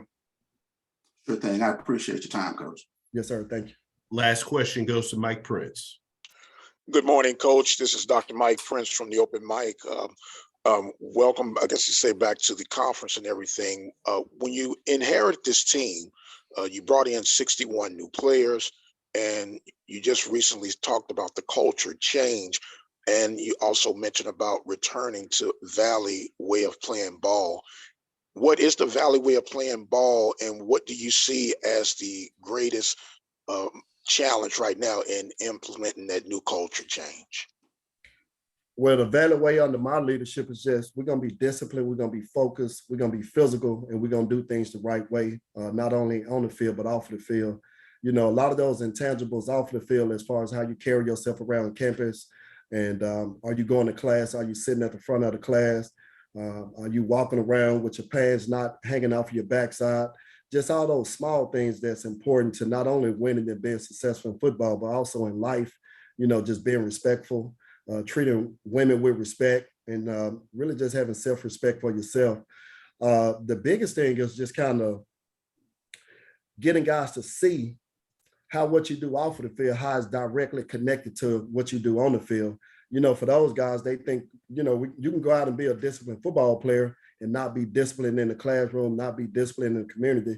You know, just kind of, I think that's the biggest thing, just kind of getting those guys to connect those things. You know, how you do anything is how you do everything, you know, so you don't make a distinction between when you do what's right, when you know, do what you want to do is already, you know, set and is directly connected, and just trying to get those guys to understand that, I think, is the biggest challenge. Okay, my final question, Coach, with the bye week that you had, you get a chance to tweak some things and enhance on some other areas. What have you seen was the greatest leap of improvement during your bye week? The greatest leap, honestly, man, is guys being able to look at that film and see that it's what we didn't do. We offensively, defensively, we pretty much gonna be the same. You know, but guys just seeing that if you do your job on a consistent basis, the game plan was in, it was a good game plan on both sides of the ball, actually all three phases of it. But we just went back to just us. Like, honest, that's the biggest thing, us. Are we the best version of ourselves? You know, not beating ourselves. And, you know, if we beat ourselves on Tuesday, then we'll find a way to beat ourselves on Saturday. So just getting these guys to understand that every day is very important. You know, 90% of our kids, 95%, they have the will to win. But do you have the will, you know, just the process of winning, of doing those small things that it takes to win on a daily basis. So again, just a lot of self-assessment, a lot of self-correction. And I think it'll show up on Saturday. All right, Coach, good luck to you, sir. Thank you. Yes, sir. Thank you. Coach Wade, as always, we appreciate your time and good luck this weekend. Yes, sir. Thank you, guys. Thank you. Now go to Prairie View A&M. Head coach Bubba McDowell. Hello, guys. Good morning. Hey, good morning, Coach. And as always, we appreciate you take some time to join us. Coach, if you could please start us out by recapping your team's most recent outing versus Abilene Christian. Yeah, going into this game, again, we just try to keep these kids focused all week long, coming off a big win last week, and just letting them know that, you know, that game is in the past, and we got to get ready for a good football team coming in, Abilene Christian, and more importantly, you know, help them understand that we played these guys real close last year. I think we had a chance last year to win that game. We fell short. and that we can do it again this year if we just came in and did what we're supposed to do. But they started off the game throwing the ball. Great coverage by Freddie Bird. And then it came right back, hit us with a touchdown, and then we just kind of fell apart from there. Again, just special team wise, we wasn't blocking, wasn't happy with that. We wasn't blocking a whole lot of guys, even though he was kicking out of the end zone. Again, we just, we wasn't on all cylinders together as a group. Again, but we came out second half, we went in second half. I said some things that I normally don't say. We came out, second half and played good football. Again, our numbers doesn't show, what we should have had, score wise, we stopped them defensively running the ball. Unfortunately, we couldn't stop them with, the throwing, the passing, but, two guys, blowing coverages down in that fourth quarter, really hurt us as well. Again, we had a block punt for a touchdown, fumble ball on the 1 yard line going into the end zone, fumble, we were driving the ball, double A, fumbled the ball going, I think on the 5 yard line, somewhere around there. Again, all momentum in the second half that was going our way, but then, making those mistakes, those turnovers cost us. And again, you can't, win against a football team like that, against ACU, and expect to win the football game. 4 or 5 turnovers against any average team, you're not going to win games. Then we was in the red zone again, I think around the 8 yard, 10 yard line, going in and we throw an interception. So, we got to go into this week, against a good team, big team, fast team. We know who they are, and correct a lot of mistakes, and I think if we do that, we're going to play much better football. But again, we had a chance, we had our chances, we didn't capitalize on them. And, anytime you do that, have those mistakes and turnovers, you're not going to win the game. Appreciate those opening comments. Coach, first question goes to Charles. Coach McDowell, how you doing, sir? Hey, C, how you doing, buddy? I wanted to ask, and you and I, we talked a little bit about Abilene Christian with regards to physicality in the run game, but the fact that they opened up the passing game as well as they did that kind of catch you off guard a little bit in regards to schematically what they were going to do? No, not at all. I mean, Coach Fosselman had these guys ready to go. We knew what they was going to do offensively, run the ball, pass the ball. Just more of us, being in position and talking back there in secondary, which again, for us to be successful. Again, we were pretty successful in stopping the run, but now, stopping that pass, we're going to have to do some things a little different to help our corners back there this week, and going forward. But yeah, we knew what they was going to do. It was just more of us going out, executing the assignments that they should have executed, down the stretch. In that game, I'm sorry. A quick follow-up, and you mentioned the score was not really indicative of how well you guys moved the football, but especially I think 3 red zone turnovers, but just moving forward, just kind of what does it look like in terms of shoring up what you guys do within the red zone? Well, again, we're not going to change anything different than what we've been doing. And we know we got guys that can score. We know we can move the ball when we need to. Again, just we got to figure out how not to make the mistakes, not turn the ball over. And guys, if we do that, we're a pretty good goddamn football team at that, and that's what I'm telling them, out there practice today. I was like, shoot, it's not like they did a whole lot to win the game. They just made more plays than we did and capitalized on mistakes. Now we, on the other hand, have to stop giving good football teams those opportunities. And I think if we do that, then we'll win a lot of games if we don't turn the ball over. Good thing. Appreciate you, Coach. Next question goes to James Hill.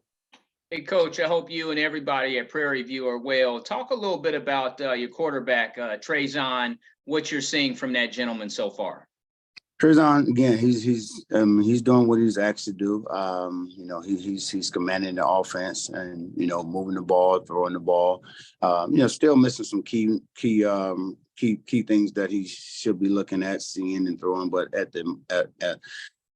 I would say right now he is definitely doing what we asked him to do. You know, he's commanding, moving the offense like he should.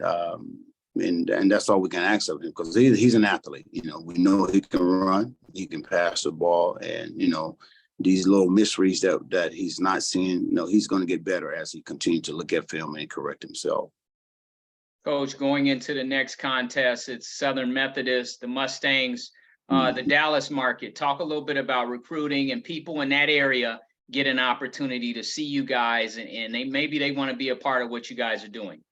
Yeah, they should be. You know, we got a good football team. We got a good coaching staff as well. You know, and we've recruited Dallas heavy, man, in the past year. So it ain't gonna be no difference. You know, we got to go in there again. You know, these guys gotta show SMU, you know, that they come to play, and I think if we do that, you know, we'll minimize that score, you know, the scoring, should I say. If everybody just go out and do their 100, you know, defensively, offensively, you know, and put on a good show. I mean, again, you know, they want to play against some of the best. They want to be, you know, one of the best. You know, what better opportunity to show against, a great football team that's up and coming. You know, they played Oklahoma really well, BYU, you know, they're a good football team, you know, and again, also to show those guys, kids, players in the Dallas area, you know, ones that are from there, you know, that this is what you can do. If you come to PV, you know, do what you're supposed to do, just start, you know, and make plays, you know, and that's what we want to show these guys, you know, again, that you can make a lot of plays. You can come down, you can go to SWAC schools and get great coaching, you know, and do some things, you know, if you're trying to get to the next level, whatever level that may be, you know, just come, do what you got to do and have fun doing it. Thank you, sir. Have a great week. You too, Mike. Thanks, James. Next question goes to Mike Prince. Good morning, Coach. How you doing, sir? Hey, what's up, Doc? All right, man. Look, I know when you summarize the game, I summarize as blown opportunities, but you did have some lights to shine during last week's performance. In particular, your run attack, and hopefully the O-line is not as banged up as you had, from this last game. Yeah, I mean, we're pretty banged up right now. And again, we're probably going to be without 3 starters right now. But again, we got to hold them out. Got to get these guys ready to go for the games that count. You know, again, we got some young guys who are going to have to step up, you know, and do what they came in here and taught to do, you know, and what great opportunity for these young men to get against a great team and, you know, show what they can do. Yes, sir. Now, my follow-up question is this. Although the defense did rebound toward the end and some open plays during the pass, but from our assessment, maybe you can help fill in the blank, was that due to lack of pressure from the front line on the defensive line side? Not at all, Mike, not at all. Just due to the guys not doing what they're supposed to do in their secondary. Our D-line played really well. Linebackers played well. You know, we just had a lot of miscommunication in the backfield, which we will get corrected. Okay, thanks a lot, Coach, and good luck this week, sir. Thank you, sir. Last question goes to Dr. Cavill.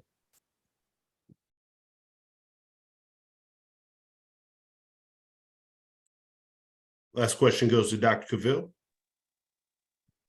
This is Dr. Cavill's Inside HBCU Sports Lab.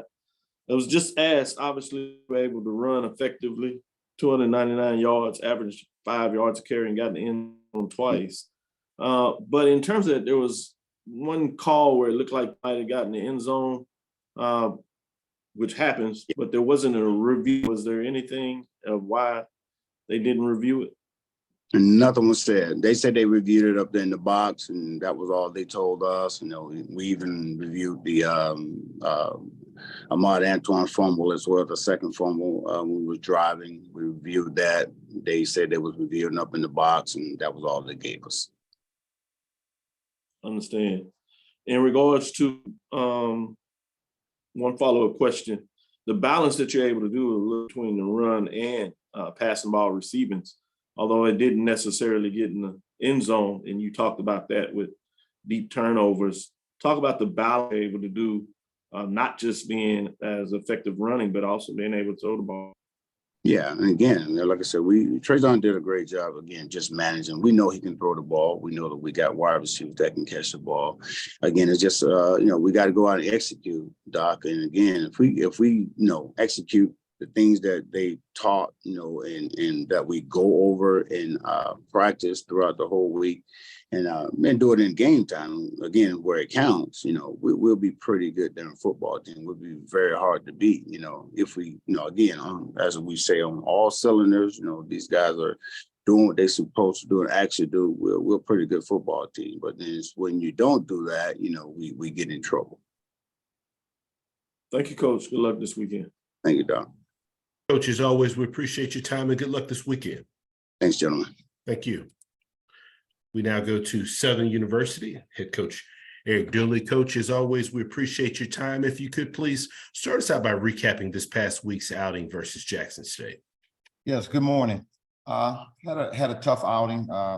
It sounded like a recording, but played a very good football team that came in and wanted to be physical. There was no question about that, and I thought they did a great job. I thought throughout that game we had some missed opportunities. Of course, I call it the green zone. When you get in the green zone, you got to take care of the football. You got points there, so we got to make sure we take care of that. Turnover killed us, but tackling killed us as well. We pride ourselves on being a fast and physical defense, and some things didn't take place. But of course, that's up to me. We got to make those corrections and move forward, because that has nothing to do with Alabama A&M, who has a great football team and has a great coach that's been around for a long time and understand the X's and O's. So we know we have a challenge right now. There's no question that our backs is against the wall, but now who's going to come out swinging? And we look forward for a huge challenge come this Saturday versus Alabama A&M. Appreciate those opening comments, Coach. First question goes to Jim. Yeah, Coach, after looking at the film, was there anything you saw that hurt y'all offensively? It looked like y'all moved the ball and hit some plays, but just not anything consistently. Did you see anything on film that changed your mind? No, nothing changed my mind. I thought, being in that green zone, when you got an opportunity to capitalize, you got to capitalize off that. And then I would miss some things that was out in the open field that could have changed the game around. So there's some things, one or two things. It's just like other coaches have said, previous coaches. This league is very, very talented, and a play here, a play there can change the whole game and put you in a bad situation. So we got to correct those things. The things we have corrected still not benefiting for us to get W's. We corrected the discipline side for us, penalties, but now we just got to put the ball in the end zone, and that's what I'm a part of. Coach, I also noticed that Noah Bodden got up and warmed up a little bit. Was that because of that shot to the head that Harold Blood took on the targeting? Well, you got to always be prepared. He took a shot right there.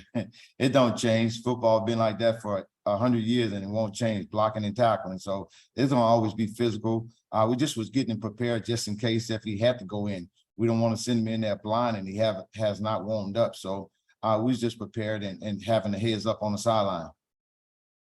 Thank you. Thank you. Next question goes to Dr. Cavill. This is Kenyatta Cavill, Dr. Cavill, inside the HBCU Sports Lab. In terms of that matchup, in a lot of ways, it's back and forth and then turn late in the game. What things do you do to talk to your players in terms of them to continue to focus, to continue to grow, even though they had two disappointing losses early in the season? And I'm a guy, they're very, very, I love competitive, I should say, a better choice of word, competitive. Fortunate for us as a team, those two losses hurt personally because of what you want to do, but it doesn't stop you for your goals because of the magnitude of the game. You're talking about playing two top opponents in the conference, you always want to win. And it doesn't matter if you're playing an FBS, you still want to win. That has to be the mindset. So we got to refocus and understand that everything that we set out that we want to do, we can do. And believe it or not, that's just to go 1-0. We still can go 1-0. And I think it still puts us in a good situation. So it's going to be challenging. There's no question about that. It's not like we're facing a team that we automatically supposed to win. We're facing a good football team with an excellent coach that I believe that is a great coach. So we got our challenges, but we're going to definitely be up for the challenge. With that said, moving on to that next game, in fact, this is the start of the conference slate. Even though those were conference opponents in the first two, they were not conference contests.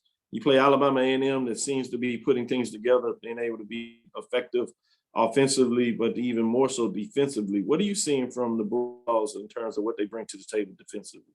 Well, you know, when you look at their defense, they're big and fast and strong. So you can see that, and they're applying pressure and getting to the football. And you always want 11 hats to the ball. That's what you preach over and over. And then you got some guys had some takeaways. You got to always be mindful when you got several guys in your secondary have interceptions, and then you have a guy that's lead. You're talking about sacks. So all those things are very concerning. They got some players that we feel that are very, very impactful to their defense. So it's not just one guy you got to concentrate on. I think they got a unit, and that's always good for a head coach to have a unit, especially a guy that's an offensive-minded guy. To have a defense that's playing to that level is always pleasing to him. Thank you, Coach. Good luck this weekend. Look forward to the match. Thank you. Thank you, Doc. Next question goes to James Hill.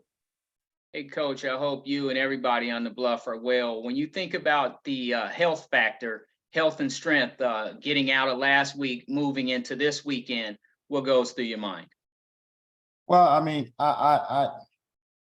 it's a contact sport, ain't no question about it. So we know things like that's going to happen. You're going to have your bumps and bruises, just who can return back and who can return back to play. I think after you get to the third game of the season, there's not a person that's 100%. So you just got to know how much can you tolerate? How much can you bear? What can you do? How deep can you go down and go get it? So it's just all gut check now. What are you going to bring to the table? And my team going to bring it to the table. They're going to play. They're going to play tough. They're going to play hard. They understand the situation that we're in, but they also understand no one put us in that situation. We put ourselves. So we got to dig ourselves out of that situation. Coach Dooley, Alabama A&M comes in, Coach Maynard and his Bulldogs, but just talk a little bit about defending Mumford this weekend and playing the type of football you want to play. Well, we got to play fast and we got to play physical. I always pride myself for saying we got to play basketball on the football field. That means going up and down, and that's some of the things we got to do. And I thought we had gotten away from it. But you know, it's not the. I would never point a finger at a player. That's on me. I'm the head coach. I'm the one get paid to take care of this here. So I got to get these guys moving in the direction, however I choose to do it. Thank you, sir. Have a blessed week. Thank you. You too. Last question goes to Perry. Hey, Coach Dooley. So we know how prolific you like offense and your ideas for the performance of this year Jaguars offense. On a scale from 1 to 10, with 10 being the highly dynamic, high scoring offense that you desire, where is your offense now? I said a 4. We haven't tipped the scale. You're talking about in 2 weeks, we only put up 24 points.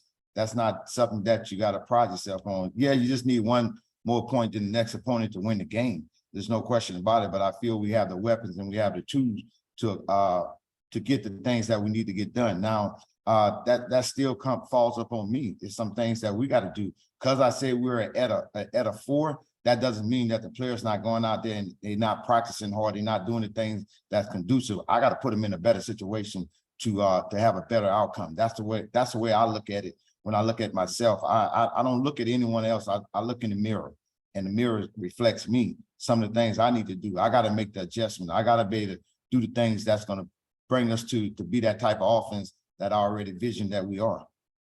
And Coach, you're playing your third SWAC East opponent, and you were chosen to win the SWAC West. Is there an imbalance of power in the conference? When you look at all the teams are great to me. Any team can beat any team, and it doesn't. I understand you're talking about the East, you're talking about the West. You can go for us the North and the South if you want to. You can play any team within this conference, and you better be ready to battle. Be ready to battle for 60 minutes. Because at this point in time right now, we have a great conference. We got some great coaches. We got some great players. So there's no doormat games by no means. I don't care what side you're on. You got to be ready to play. Be prepared to play for 60 minutes. Thank you, Coach. Thank you. Coach Dooley, as always, we appreciate your time and good luck this weekend. Thank you, guys. Thank you. We now go to Texas Southern, head coach Clarence McKinney. Coach McKinney, we thank you so much for taking some time to join us. If you would, please start us out with an opening statement, recapping your team's most recent outing at Toledo.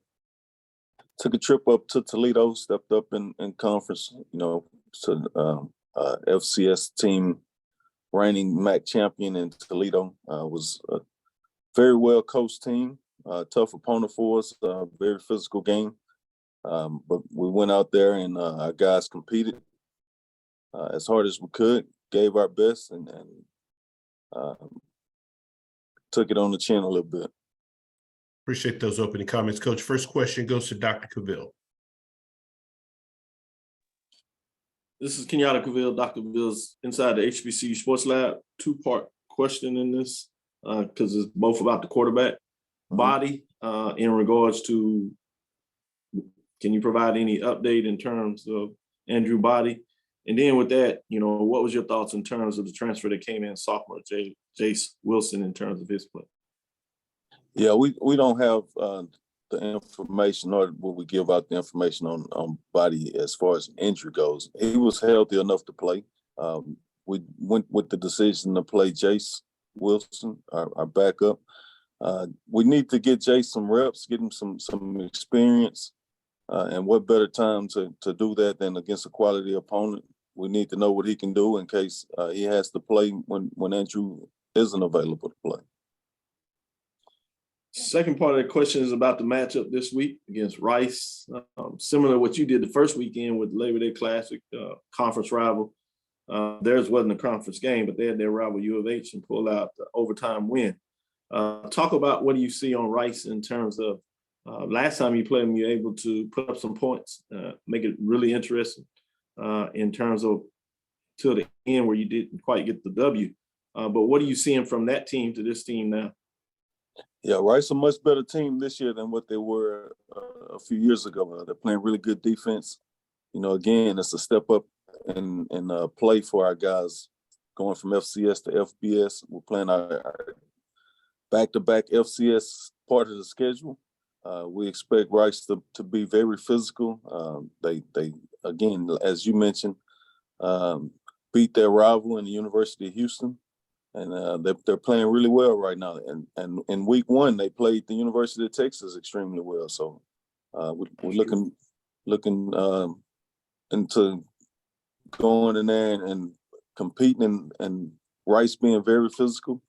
It's going to be a quality game for us, and it'll let us know exactly where we are. Thank you, Coach. Thank you. Good luck this week. Next question goes to James Hill.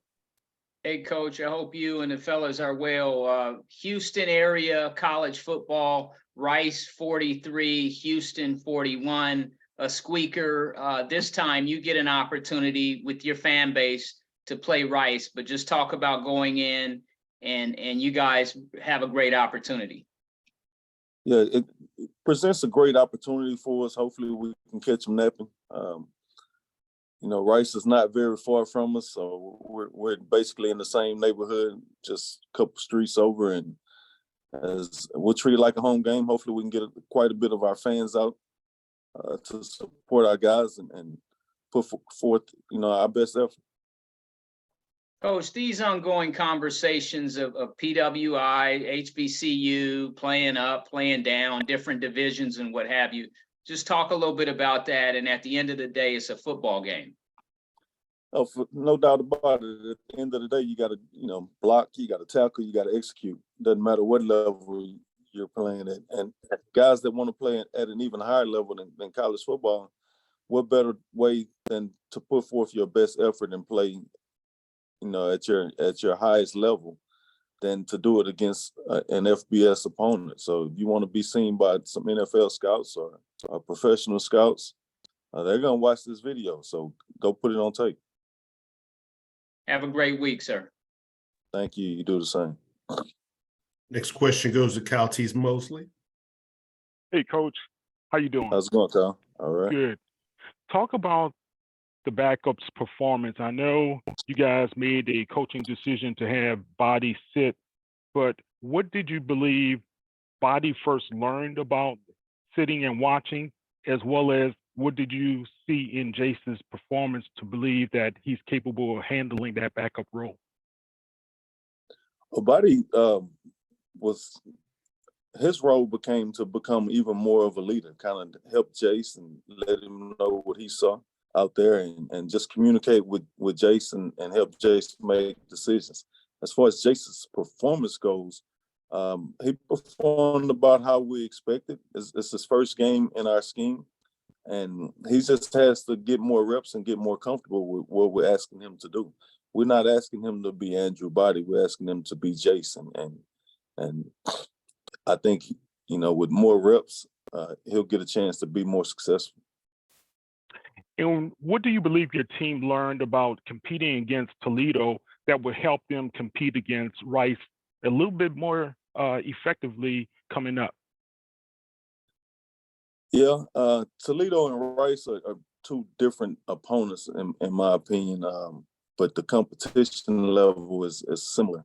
I think our guys understand that we have to execute at a high level, we have to be physical, and we have to play fast. And if we can do those things, we'll give ourselves a chance to be successful versus those teams. All right. Good luck on Saturday. Thank you, Kyle. Any final questions for Coach McKinney? Coach, as always, we appreciate your time and good luck this weekend. Thank you. Thank you.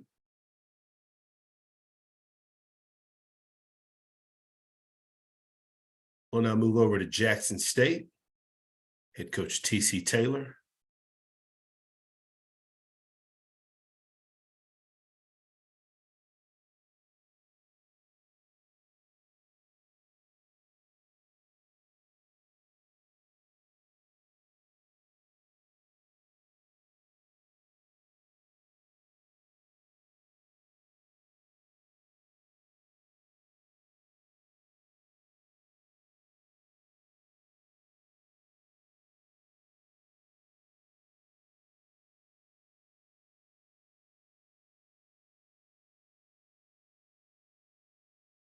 Once again, if you do have any questions for our coaches, please utilize the raise your hand feature to get your question in the queue for Coach. Please limit your questions to one initial question, potentially a follow-up question. If we have additional time and our coach's availability, we will work our way back to get additional questions answered.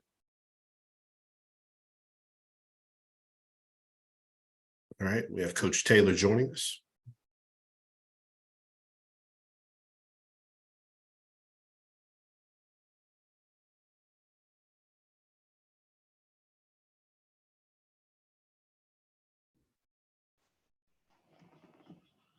All right, we've got Coach with us. Coach Taylor, as always, we sincerely appreciate take some time out of your schedule to join us. Coach, if you could please start us out with an opening statement recapping your team's most recent outing at Southern. Great team win. Good job by my guys, bouncing back, this coaching staff, our players, going into a hostile environment down there in Baton Rouge, sellout crowd, great turnout for us, JSU fans, Southern fans, but we talked about, how we got our butts kicked the previous week, and we wanted to come back and just show that we got the makings of a good football team going forward. We did that by playing physical, ran the football well, did some things a little bit better on special teams, still got some work to do, but very pleased with my football team this past weekend. Appreciate those opening comments, Coach. First question goes to Charles Bishop. How you doing, Coach? What's up, Chuck? How you doing? I'm good. Congratulations on the big win down there in Southern. I wanted to ask a little bit about the defensive line. You guys bounced back from the loss of FAMU, but a guy like Devontae Davis, what he means to the defensive line. Yeah, he's the one true leader. We got a couple guys that we expect to lead, be out front when you talk about JSU football. Devontae Davis is that. He's a guy that, when I got here in 19, he was a freshman coming in. So he's been, originally with Jackson State, and he understands the JSU way, but plays hard, does everything the right way. It's been, like I said, a leader for this football team. When he speaks, the rest of the team the rest of the team basically is locked in when he talks, and he just goes out there and prove it with his play. Very happy with his performance on Saturday. Dominant force, what all levels are looking for, in a D line. 6'4" kid, 300 pounds, just a brute of an athlete. So it's good to see him finally, getting it going, on last Saturday. Sure. Follow up to that, and you touched on it with regards to special teams. You have a real weapon in punter Matt Knoll. Huge leg. He had a 71-yarder this past week. But let me ask, does it become tough to manage such a big leg when he has the ability to sort of outkick the coverage? Definitely. The thing that I was telling him in that game, you got the distance, but I need some height. This kid, we knew we was getting something special from far as recruiting when he was in the portal, All-American coming from Delaware State, and we've been seeing it in practice. But anytime you can have opportunity to flip the field, that's great for our football team. That's why you kind of see us. We have tried to get some fast guys out there at the gunner position. Andre Hunt with great speed plays gunner, and if you look at it, when the one that they return, Hunt is right there in position to make that play. He broke down, did everything we coached him up to do. But kudos to the kid returning the kick. He made a heck of a move on him, to create that. I think he was inside the 5-yard line when he touched that football. I told Hunt the only thing you probably could have did a little different was just shoot your gun, pull the trigger, and throw your body at him. But Matt Knoll has been a pleasant surprise. It's good to have him here anytime. You got a kid can flip the field like that, he might be your best defensive weapon. Sure thing. Thank you, Coach. No problem. Next question goes to James Hill. Hey, Coach, I hope you and everybody at Jackson State are well. Talk about Mr. Brown, Jason Brown from Tech, throwing it around, and then what Mr. Rico Powers was able to do. It's good to see the relationship those two are developing, going forward. They're going to be something to deal with if they can keep that chemistry going that they have. Very pleased with Jason's bounce back performance, no turnovers.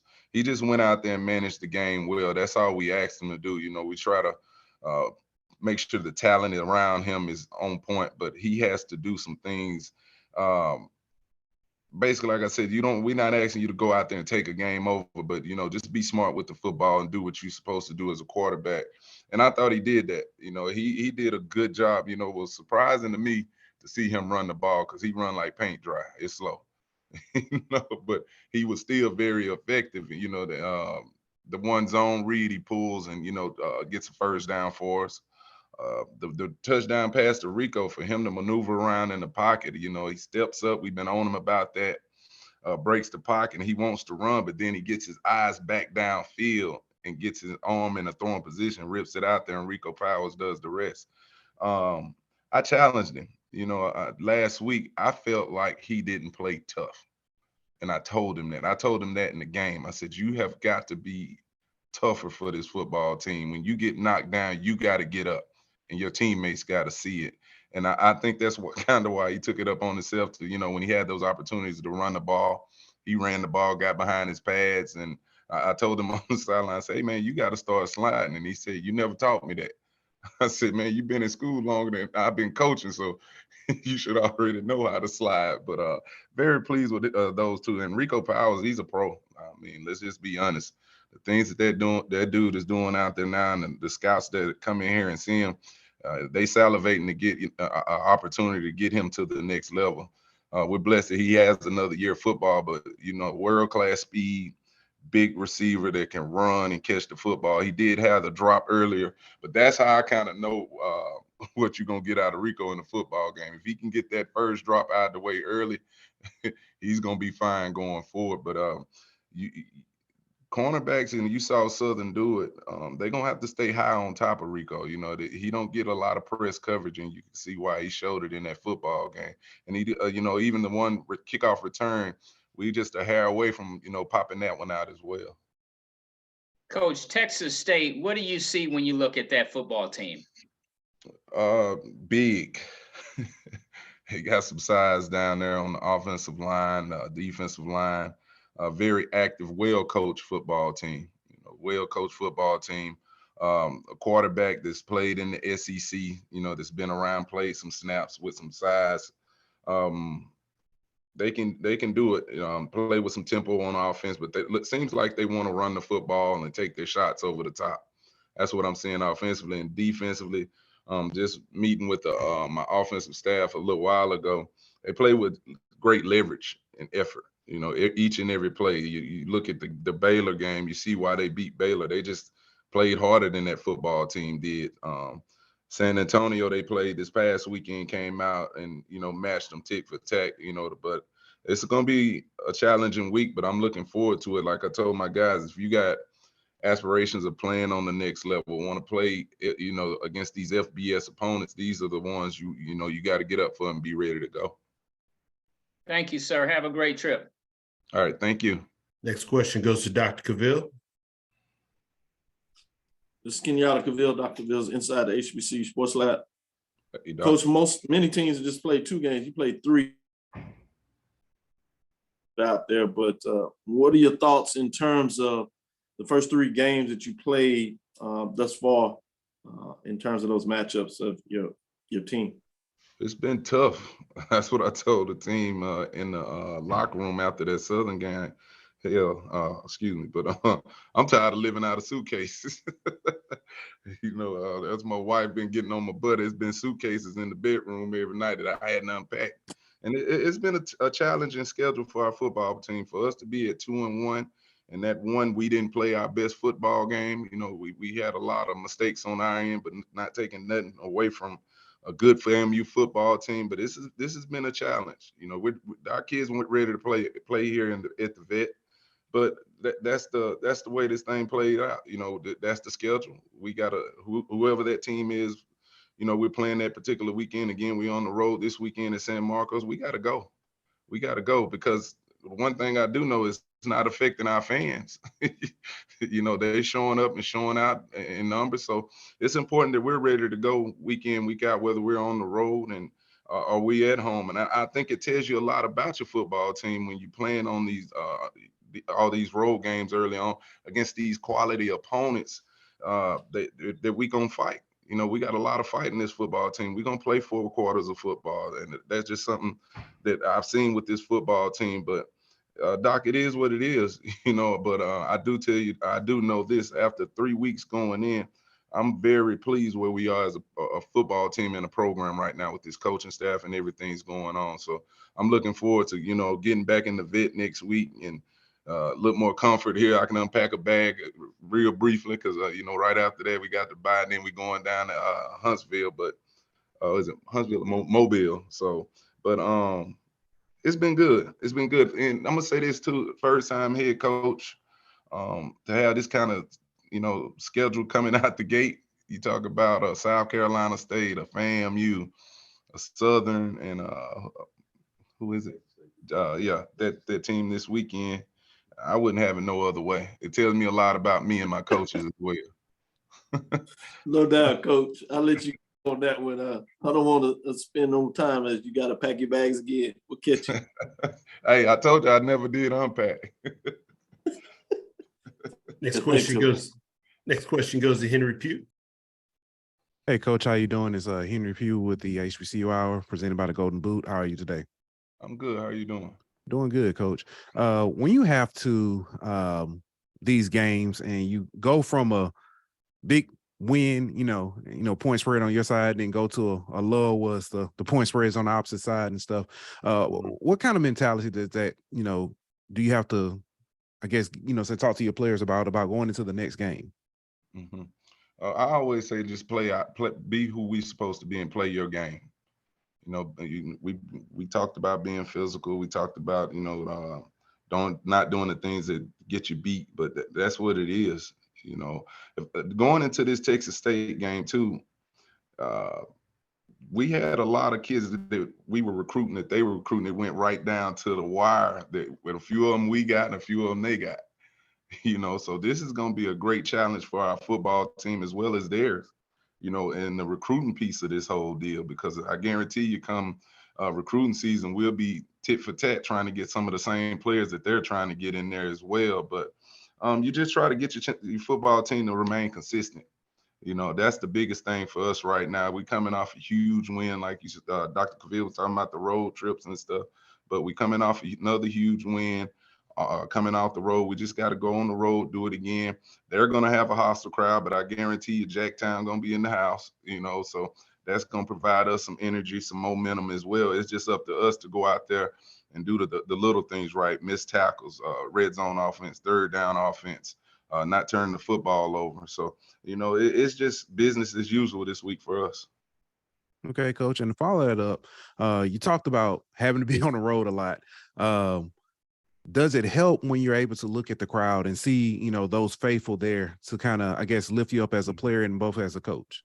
Oh, definitely, definitely. I mean, we on the road, but it feels like a home game. All those fans up in there, you pull up to the hotel and you can just feel the love. You know, the JSU hats and jerseys and T-shirts everywhere. You know, it kind of comforts our football team, myself as a coach, as well as these other coaches.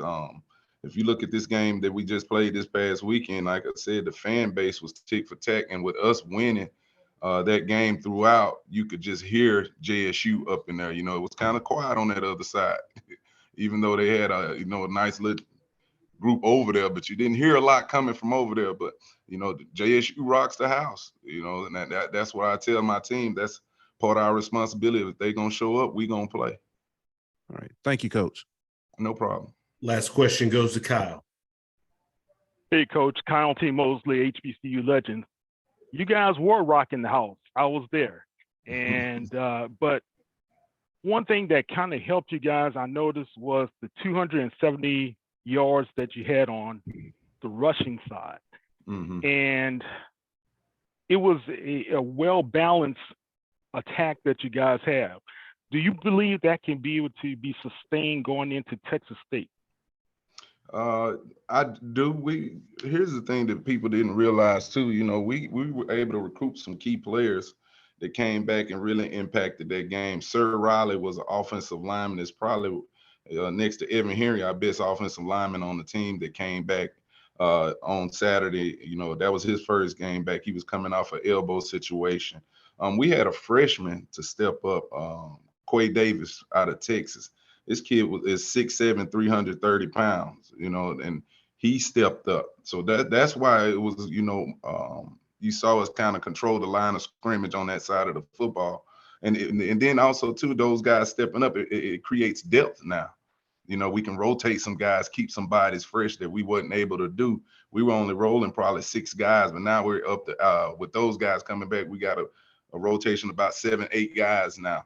And then, you know, with the injury situation, JD Martin is just kind of banged up right now. We always talk about the next guy. Who'd have thought Desmond Moultrie would have come out there and did what he did? And that kid ran behind his pads, you know, and he's been a kid that's been around here. Very happy for him to go out there and be that physical as a runner. And that's what we got to do going forward. Because we know what Irv Mulligan is. Everybody's starting to understand, like, this kid is special. But it's up to us, you know, for as O-line, you know, changing the line of scrimmage. And then who is those second or third guys to kind of take some of that heat off Irv late in the game, early in the game, so he can finish games. But I think it was too, because like I said, that was a big part, us being able to recoup some bodies on the offense as well as the defensive side of the ball, because we made some great substitutions over. Got some people in there that really made a difference on the defensive side of the ball too. Yeah, just briefly elaborate on the importance of Irv Mulligan. He seems to be the guy at the star. He's like that Alvin Kamara type of guy who can do it all.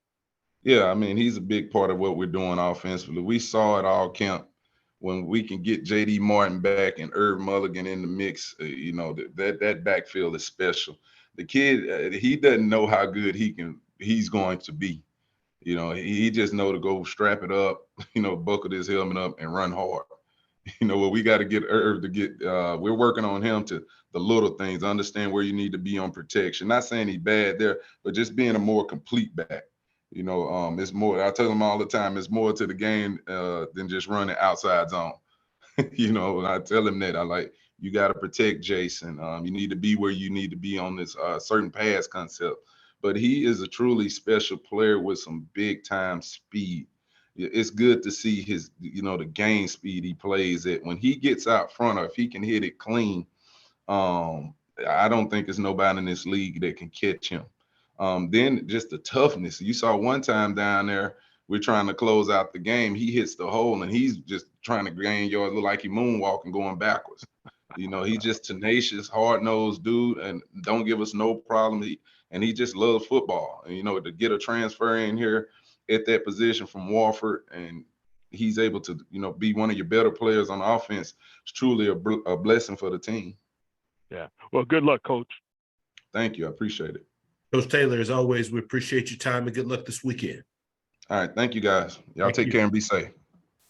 Once again, to all of our media, we will process the Zoom session. We'll get it sent out via email. And as always, thank you for your weekly participation. Have a great day.